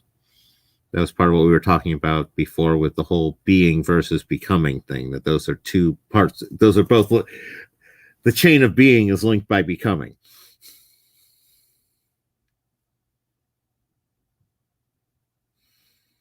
So, now you got anything there, Ariel? Oh, sorry. I was saying, say the last part again. The chain of what? Oh, I said that the chain of being is linked by becoming. Oh, interesting. Oh, yeah, I see what you mean. I see what you mean. It's like in order to be one, you have to be going towards the other. Well, in order to be something, it's the point of being is to become. And it's like that you everything is a process. You're not a static. It's like you were something else, then you became what you are right now, and now you're going to become what you're going to be in the next one once you make your choice.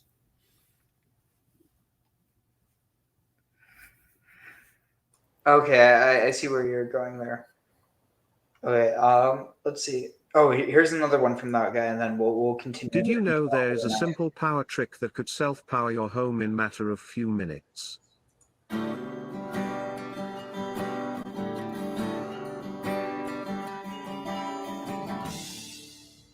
As I understand it, the Kabbalah is not the after dessert wine of Torah, but is actually like the instruction book. It's like the ABCs. I mean, if a person's like just beginning to learn, I mean, the first question is like, okay, like, what's the meaning of life? You know, do I have a soul? What is it? You know, what are we doing here? What is the spiritual work? How do I do it? If I'm going to practice Torah and learn Torah, what am I trying to reach through this? And that's how I understand that the Kabbalah is really like the instruction book. I don't know, without the basic understandings of Kabbalah, so it's like having the Torah, but not quite knowing what we're trying to go with it. The Kabbalah is the inner spiritual teachings of the Torah, the inner spiritual teachings of Judaism. And it's the teachings of Judaism that are dealing with the biggest questions. What is the purpose of creation? What is the meaning of life? What is our soul? If there's a God and God's so good, why is everything so bad? And you know, we in Torah and Judaism, we have a lot of the aspects of the Torah dealing with a person's outer spiritual work, and the Kabbalah is dealing with a person's inner spiritual work, all of our transformation of consciousness that we're going through. And I think when we come down to a person's inner spiritual work, it comes down to, on some level, to intention. You know, with every action that we're doing, there's also an intention. And if we bring it down to its you know, binary level, in every intention of what we're doing, there's basically two intentions. What can I get from it? How can I try to be giving from this?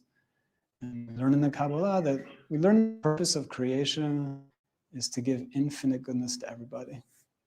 We learn that the only reason we were created is for every single one of us to experience the greatest possible goodness that could ever possibly be.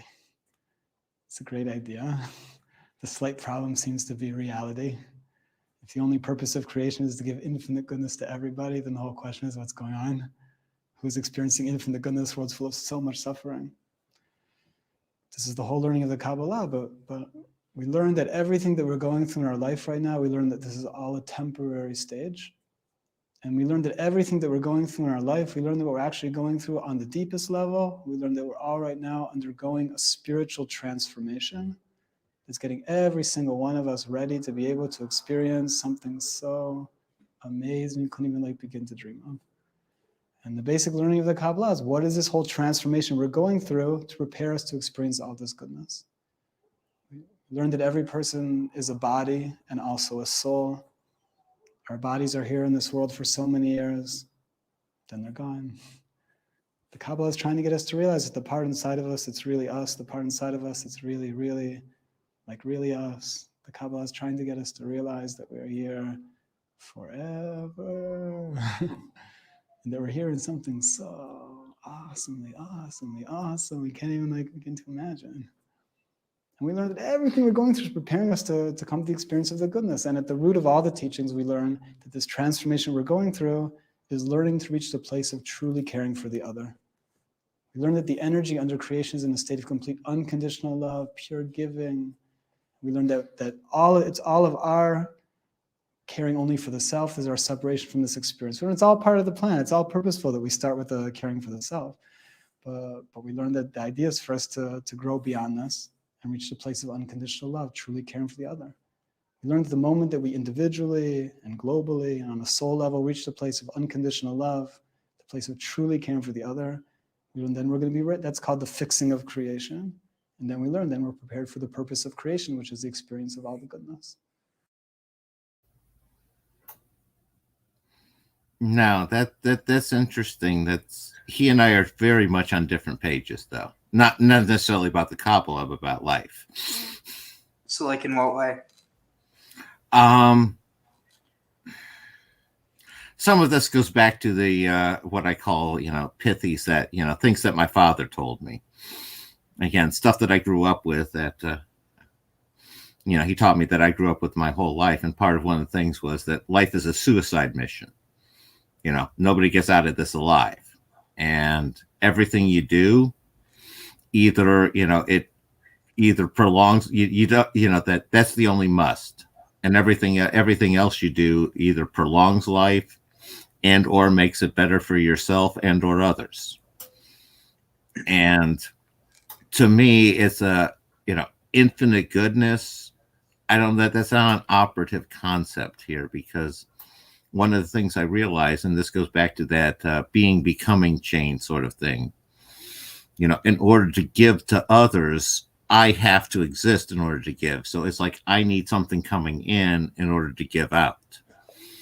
And it becomes the amount of the balance you can achieve between what you get in versus what you give out, knowing that it's a finite process. You're here on a suicide mission. But so I guess that's the difference between you two. But it's founded in the fact that, well, I mean, for instance, do you believe that the physical world is all there is? No, I've never been a materialist my entire life, Ariel. So what do you think happens after we die? I think we go to the afterlife, then we get debriefed, then we decide what we're going to do next. More often than not with me, I just come back like a bad penny. So how then do you see it as life's just a suicide mission? Well, that's my soul. That's not my life. My life isn't my soul. Well, This life is a suicide mission. I'm going to die. Well, yeah, but I guess what I'm saying is, who's going to die? This life is going to die. This body, this identity that came into the world with this DNA at that specific point in time. But what about your soul? That's going to continue on, just like it did before that, in a previous body. So I guess what I'm saying is, I don't quite understand. Like, so what do you think the point is? Well, the point is to give. The point isn't to give infinite goodness; it's to give maximum goodness. And there's a difference between those two terms. So I think maybe, well, okay, look at it this way. That's from a human perspective, but what about God, like the creator of the universe? Do you think that, I mean, like, obviously there's a maximum amount of goodness that we can do, but theoretically there's no maximum amount of goodness that God can do, right? I don't know. I'm going with the context of this universe because that's all I have to do with here, and that's what I need to be concerned with in this life. And from that standpoint, it's each and every individual component of the universe only has a certain amount of maximum goodness. And I can't imagine God wanting less than the maximum amount of goodness. So that's where I'm raising the issue with the concept of infinite goodness. It's sort of like the Platonic, infinite good. It seems to be a non-operative term that's unachievable and doesn't help a system. It just kind of breaks the system. So, sorry, go ahead, Ariel. Do you think there's a possible world in which people could essentially make it so, I mean, maybe not literally, but in essence or in spirit, there would be such a thing as infinite goodness? For instance, imagine if everyone on Earth all of a sudden, I mean, given we're talking about a freaking miracle, but if everyone all of a sudden lost all their will, not okay, maybe not will, but they lost all desire to be jealous, and they just became great people. No one took advantage of anyone else. No one murdered anyone else. No one, assaulted anyone else. No one stole from anyone else. Basically, for lack of a better term, the Messianic era. So if that world happens, would you agree that that would be infinite goodness? No, because I have a different definition of the word infinite. So I do you, believe that that would have a given level of goodness that's finite at any given time, but constantly increasing. I guess it's the mathematician in me, where that's a limit as opposed to an infinite quantity. That is a process which has a limit that tends towards infinity as asymptotically. honestly, I can't believe we are too. But let's see. Kara said reincarnation. Or what are your Yeah, thoughts? yeah. Transmigration of souls. Yeah. Yeah, yeah, and there's that in Kabbalah as well. It's called well, it's called Gilgul. It basically means like the cycling. And some people believe that no experiences and knowledge is lost. It continues after we cross into another form. So the Jewish tradition is that when children are in the womb, they're basically so the souls are like in the higher world first, but then they're taken, they're seated into the seat, like into the essentially human seed, and then this angel Lila, she's the one feminine angel.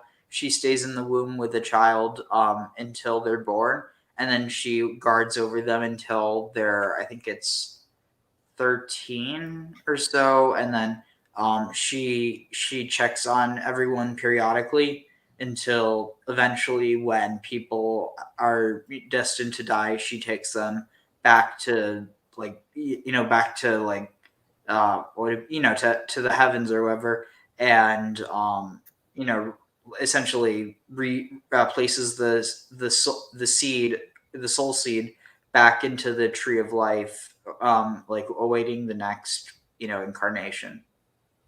No, I heard that presented to me as sort of a well of souls sort of concept, and Interest. no, that makes sense. That's where that she sounds like she follows sort of a guardian angel sort of concept. Yeah, but the interesting thing is she's also in a way she's also the angel of death. Right. No, I definitely caught that one at the end. She's the angel of birth and the angel of death. And then right when children are about to be born, she strike or like she strikes children on their lip with like her finger and leaves the imprint, which is like was it Cupid's arrow or whatever it's called? The two lines on the mouth Yeah. or upper lip. No, I hadn't heard that one. No, I some of what you're talking about is that drinking from the waters of Lethe in Greek mythology and such, where you can't remember the life again when you're reborn. Yeah, it's a really interesting tradition. But let's see. So yeah, let's read a bit more.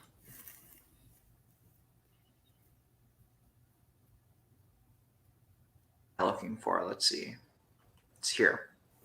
All right. So all of them, whether these. You need to flip the screens. Sorry. Thanks. So this is interesting. Oh no, it doesn't use Ela here, but all of them, whether so, Lakulam ben Inon. What's Inon? They, those. Okay. So between them, Shetain. Yeah, I'm just let's see. 600,000 of or all their hosts shall be called by the name. What is meant called by the name? Let's see. So what's this word? Bishem Yikra. What does it mean? Bishem Yikra. If you say that he calls them by their names, it is not so, because what had it been so, he should have said be called by his name. Rather, when this grade does not amount to the name Elohim, but is called Hu, me, it does not beget any offspring, and does not bring forth those concealed inside it according to their kinds. So basically what it's saying is that me in and of itself doesn't bring forth anything. It's kind of like it's the unmanifest manifestation. Exactly. It's like the form that you need to flow the emanation through in order to have it come into fruition in reality. Yeah, it's almost like the prism that you need light to go through in order to branch off into different colors. Yeah, and that was what I've been talking about, where you have the source, the when I've tried to explain the Trinity, the thought, where you have the source, then you have the emanation from the source, and then you have the personality to focus. Yeah. And so then Usal says that she's a psychopomp. Yep, like Hermes and What's another example of a psychopomp? the Valkyries. The psychopomp is somebody who takes, who's there at the moment of death. So the Valkyries would count. Interesting. All right, let's see. So where are we?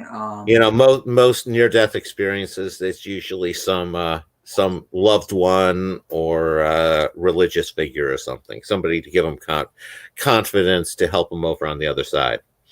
So Jesus might be another one. If Jesus is somebody who would give you confidence going into the afterlife, yeah. Jesus is somebody who would frighten you, then probably not. And for me, it'd probably be like, wait, what are you doing here? I've had that experience before there, so I know what it's like. Because let's see, where is it? So because had it been so, he should have said, be called by his name, rather than this grade does not amount to the name Elohim, but is called who? Me. It does not beget any offspring, and does not bring forth those concealed inside it, according to their kinds. Although all of them were hidden inside it, they had not been clothed in the previously discussed precious radiant garment, because he created Aleph Lamed Hey, them, or they, and they amount to his name, and Yud, and are called Elohim. Thus, by the power of his name, he brought them forth in all perfection. And this is the meaning of the phrase, called by the name. By his own name did he call and bring forth each and every species to exist in perfection. So I mean, like, the thing is, I think that, like, perfection, that's probably something that, well, this is also probably referring to before the fall. What's the word that they have for perfection there? Let's see. I'm going to have to figure this out. So, minim. Let's see. So it's going to be near minim, I think. Wait, let's see. Wait, let's see. Vidahu b'shem yikra b'hahu shem daily kara afik. Breakthrough. Let's see. Oh wait, here I need to find Betzalel, and I can work backwards from there. Oh shoot, that might be difficult. Okay, so let's see. So perfection. So Betzalel, it's going to be a bit. Okay, so let's see. Betzalel, Shmi, B'Shem, Kariti, Re'em, Ore. No, in parenthesis, you got the quote. The Bible quote is in the parenthesis, so you can go from there. Oh, thanks. That's a good idea. So Exodus. So let's see. Wait, C appears here. So, so is it before or after? Okay, wait. C. Okay, so wait. So it's. Wait. So let's see. So it's going to be before this.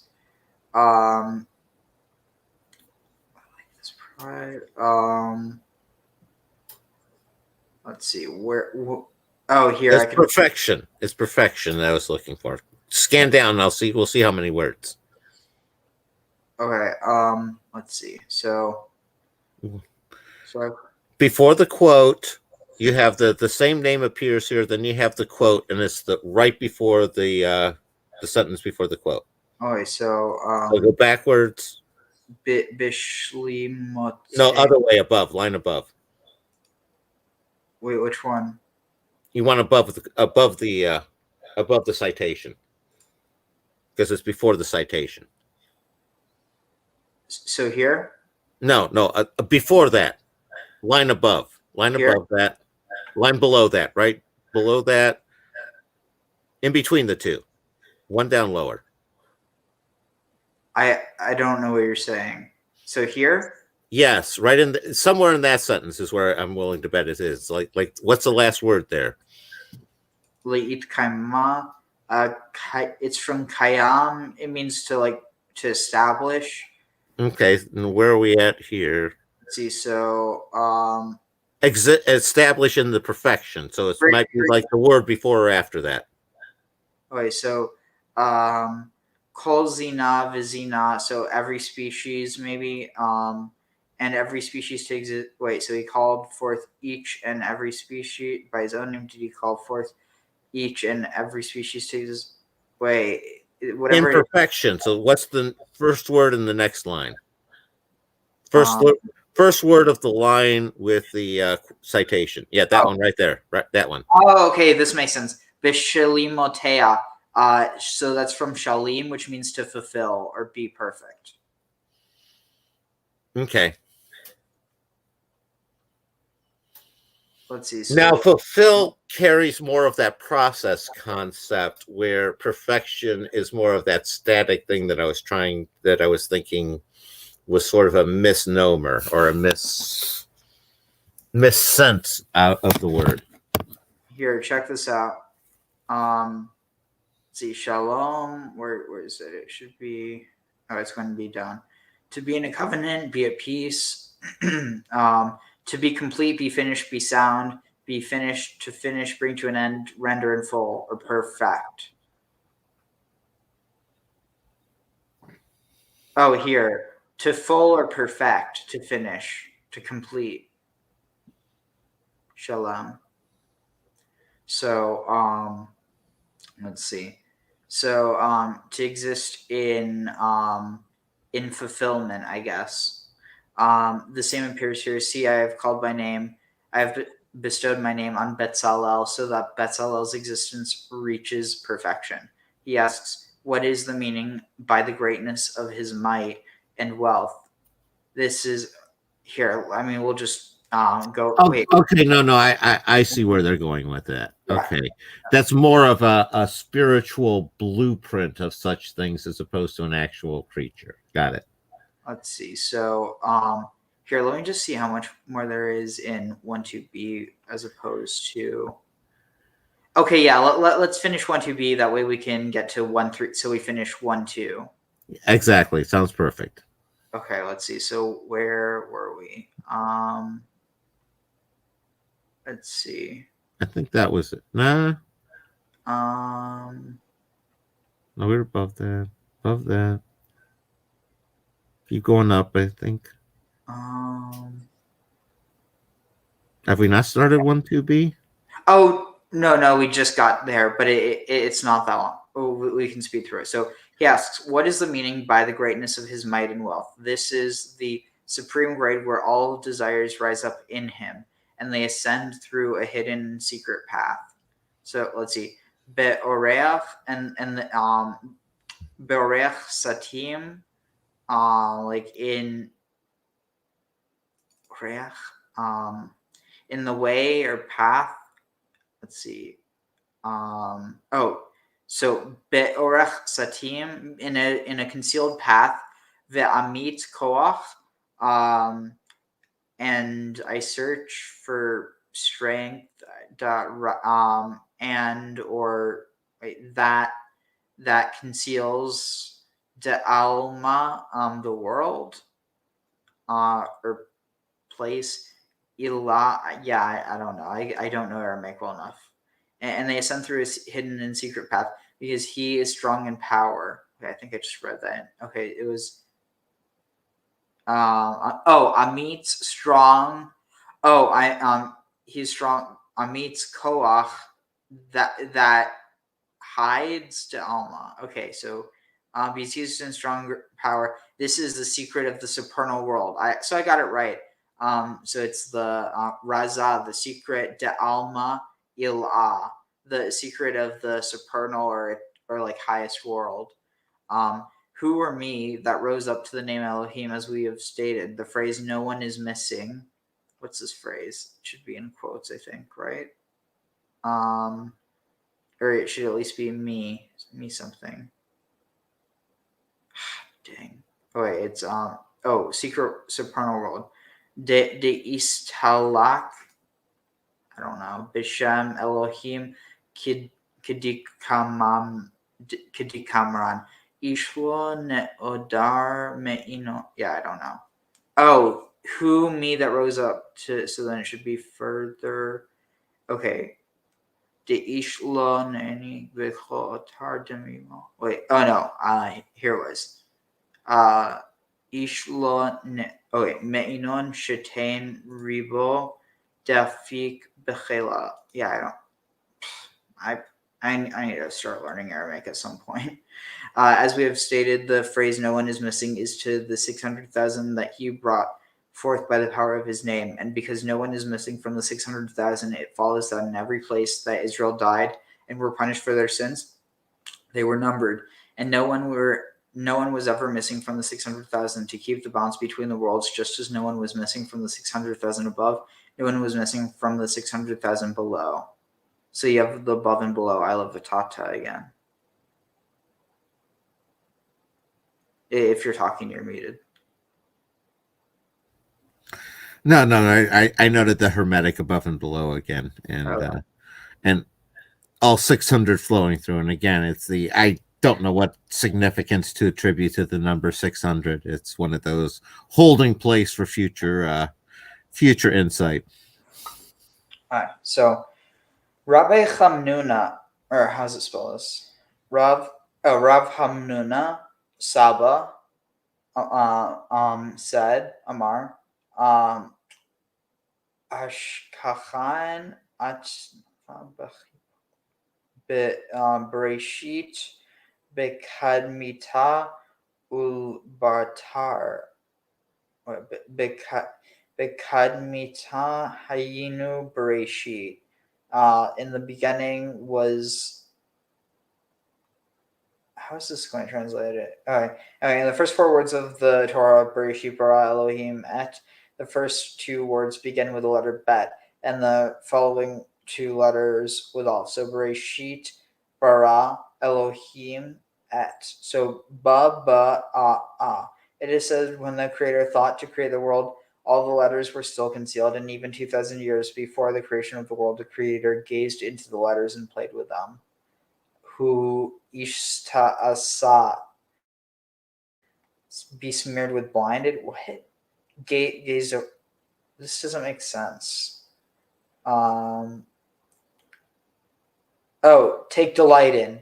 He took delight in them. So he gazed into the letters and played with them, or took delight in them.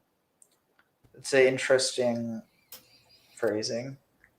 What I'm taking from that is he reached into there and was basically rearranging the letters, and that was a lot of how the creation happened, was with the rearranging of the letters. Ooh, I like that interpretation. It's really interesting. Let's see. When the Creator thought to create the world, how does it say? Kadbea lemivre alma. So let's see. When lemivre,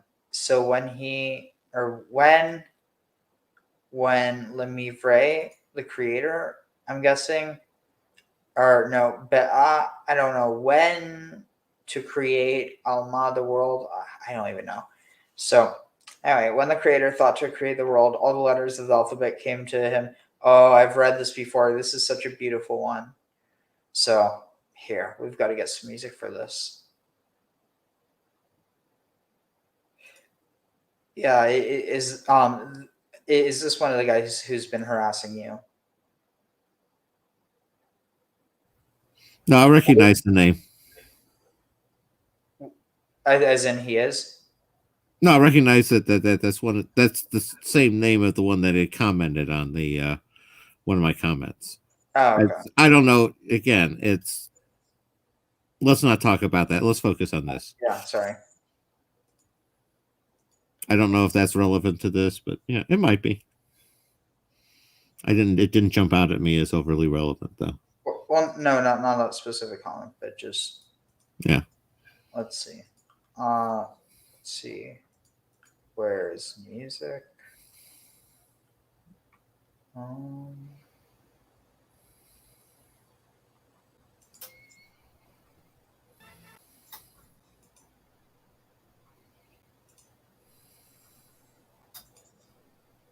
Sorry, one second. No worries.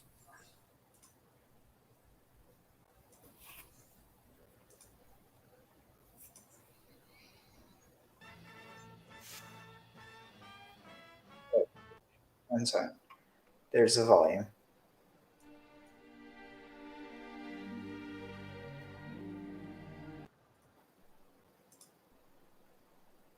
Right there.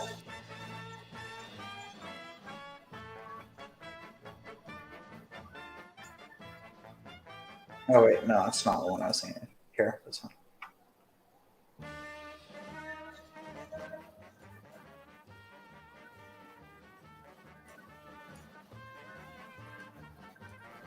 Right. When the Creator thought to create the world, all the letters of the alphabet came to him in reverse order, from last to first.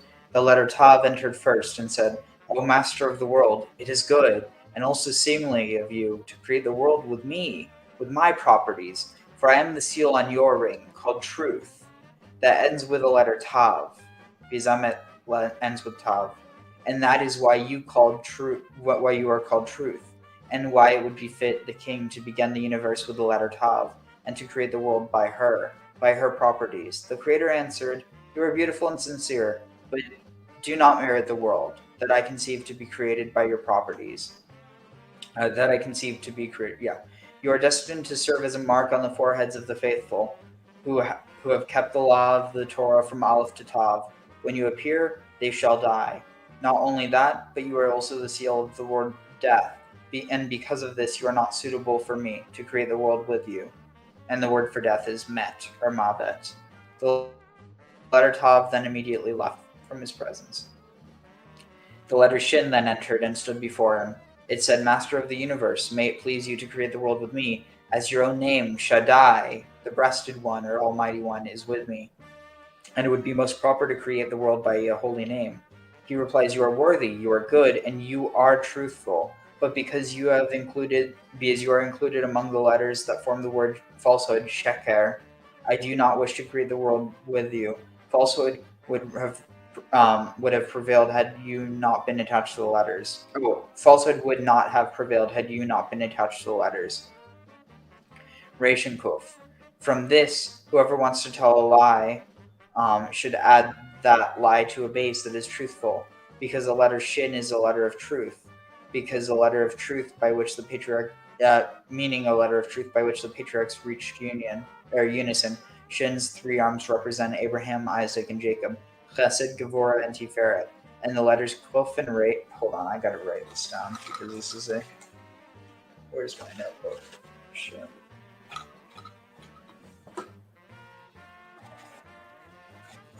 Oh, here it is. Let's see. So that is. That's interesting. So it's a Shin. So it's. Let's see.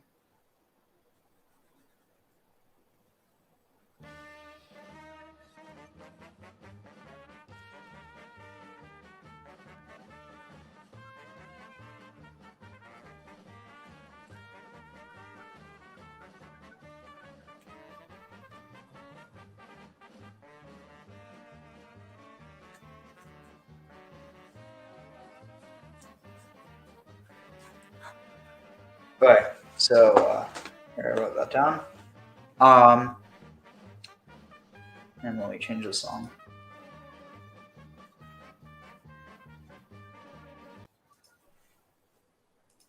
Okay. And the letters Kuf and Resh appear on the evil side. Kuf and Resh spell kar, or cold. In order for them to continue to exist, they pulled the letter Resh, sheker, to them, creating the combination kesher, connection. When the Shin realized this, it left. He's like, "I'm out of here." Let's see, so that's Shin. Shin said later. Okay, let's see. So, Um, so they're saying that Quef and Resh are evil and pulled Shin with them. I guess so. But it's also like in this, they're also creating connection. So it's like Kof and Raish are bad on their own, but then with the combined with the Shin, they become good. But I don't know why it left. Well, they're going through the alphabet. What? I thought he was going through the alphabet and naming them off, and then we're going to keep going through some more of the alphabet. Yeah, but and when the Shin read the, or when the Shin realized it just seems weird that it says when the Shin realized it as opposed to, here, like the way it phrases it is weird. Oh yeah, no, that came across pretty clear to me. It's like then now we gotten rid of Shin, Quef, and Resh, in addition to what was the first one? Tough. Yeah. Well, technically the last, but it's going backwards. Right. So yeah, one second. And the backwards one is a lot of that loop thing that we were talking about with the retro. Yeah. So let's see. Here, let me just see if it. Honestly, let's just finish this story because it's not long. We'll just go through it because the story. It's like you can't just cut it off. It's like no. The finish is a 2B, right? Let me see where it is. Yud. No, I don't have that much in me, Ariel. Okay. Well, let's just go to where 2B ends, and All right. yeah, let's go to the end of 2B, and then we'll pick up with 1-3 next. Hopefully tomorrow. Okay, yeah, or today technically. Yeah. Let's see. If we get our stuff together, no technical difficulties.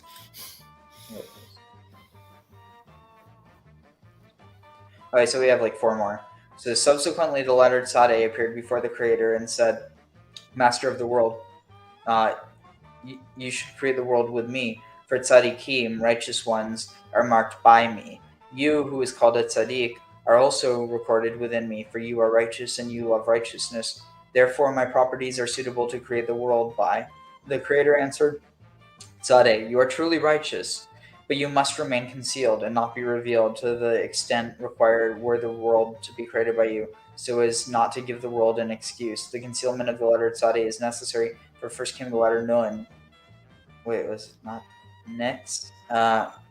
Nitz, which was then joined by the letter Yod from the Creator's holy name, who then stood above it as a mark of the bond between the Creator and his creations, mounted the letter Nun and joined it on its right hand side, thereby creating the letter Tzad. Oh, so this is what I was talking about the other day. So here, if you look at the Nun, oh no, the Tzadeh, I mean, where's the Tzadeh?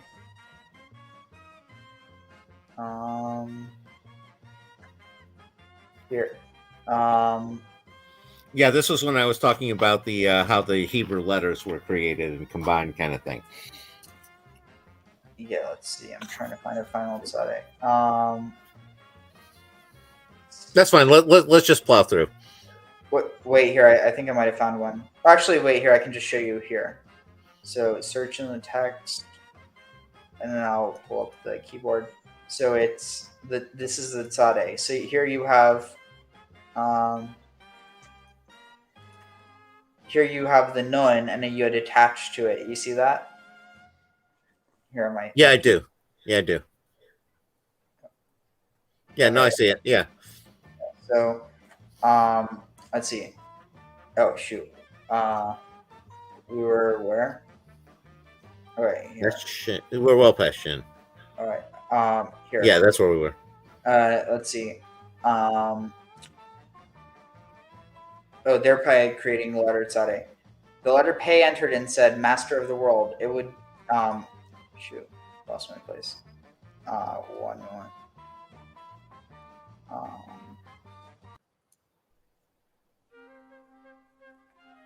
Okay. The letter Pei entered and said, "Master of the world, it would be good to create the world with me. For the future liberation of the world is inscribed in me, as the word Pedut, redemption, begins with me. That is, liberation is deliverance from all suffering, and it is therefore fitting to create the world with me." The Creator answered her, Therefore, though you are fine, the word begins with you and is secretly denoted by you, like a serpent that strikes and hides its head in its body. So a sinner bows his head, hiding from others' eyes, but stretches out his hands to sin. So is the shape of the letter Pe, whose head is hidden inside it. And the Creator also said to the letter Ayin that it would be unfitting to create the world with its properties, for within it is the property of Avon, or iniquity. Although Ayin tried to object, saying that its properties are contained in the word anava and humility, the Creator refused it nonetheless. Okay, let's just read the Samach and we'll end there, because it's like, it ends right here where it just says the letter Samach appeared before the Creator, and then we'll end with Samach. Sounds good. Yep. So the letter Samach appeared before the Creator and said, Master of the universe, may it please you to create the world with me, because I am able to support those who fall. So Somech, as it is written, the Lord supports Somchim. Let's see, what's this word here? Smicha. The Lord supports Smicha, all those who stumble, and makes all who are bent stand straight. And that's from Psalms 145:14. He said to it, "This is exactly why you should stay in your place and not move from it. If you leave your place," in the word Somach, support, what will happen to all those who fell and are being supported by you? The letter Samach then left immediately. That almost reminds me of Atlas. You know what No, I mean? I definitely see where you're going on that one.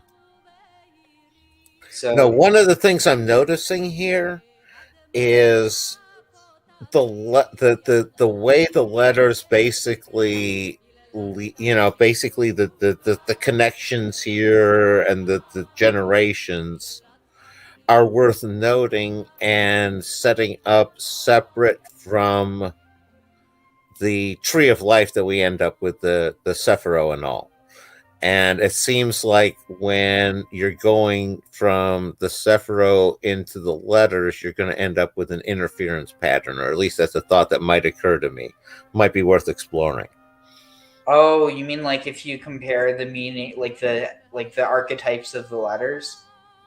Well, it's like as they're sitting here, I'll do it. I'll go through this and I'll send it to you before we go through it tomorrow. Oh. It'll explain it better for you, Ariel. Mm-hmm.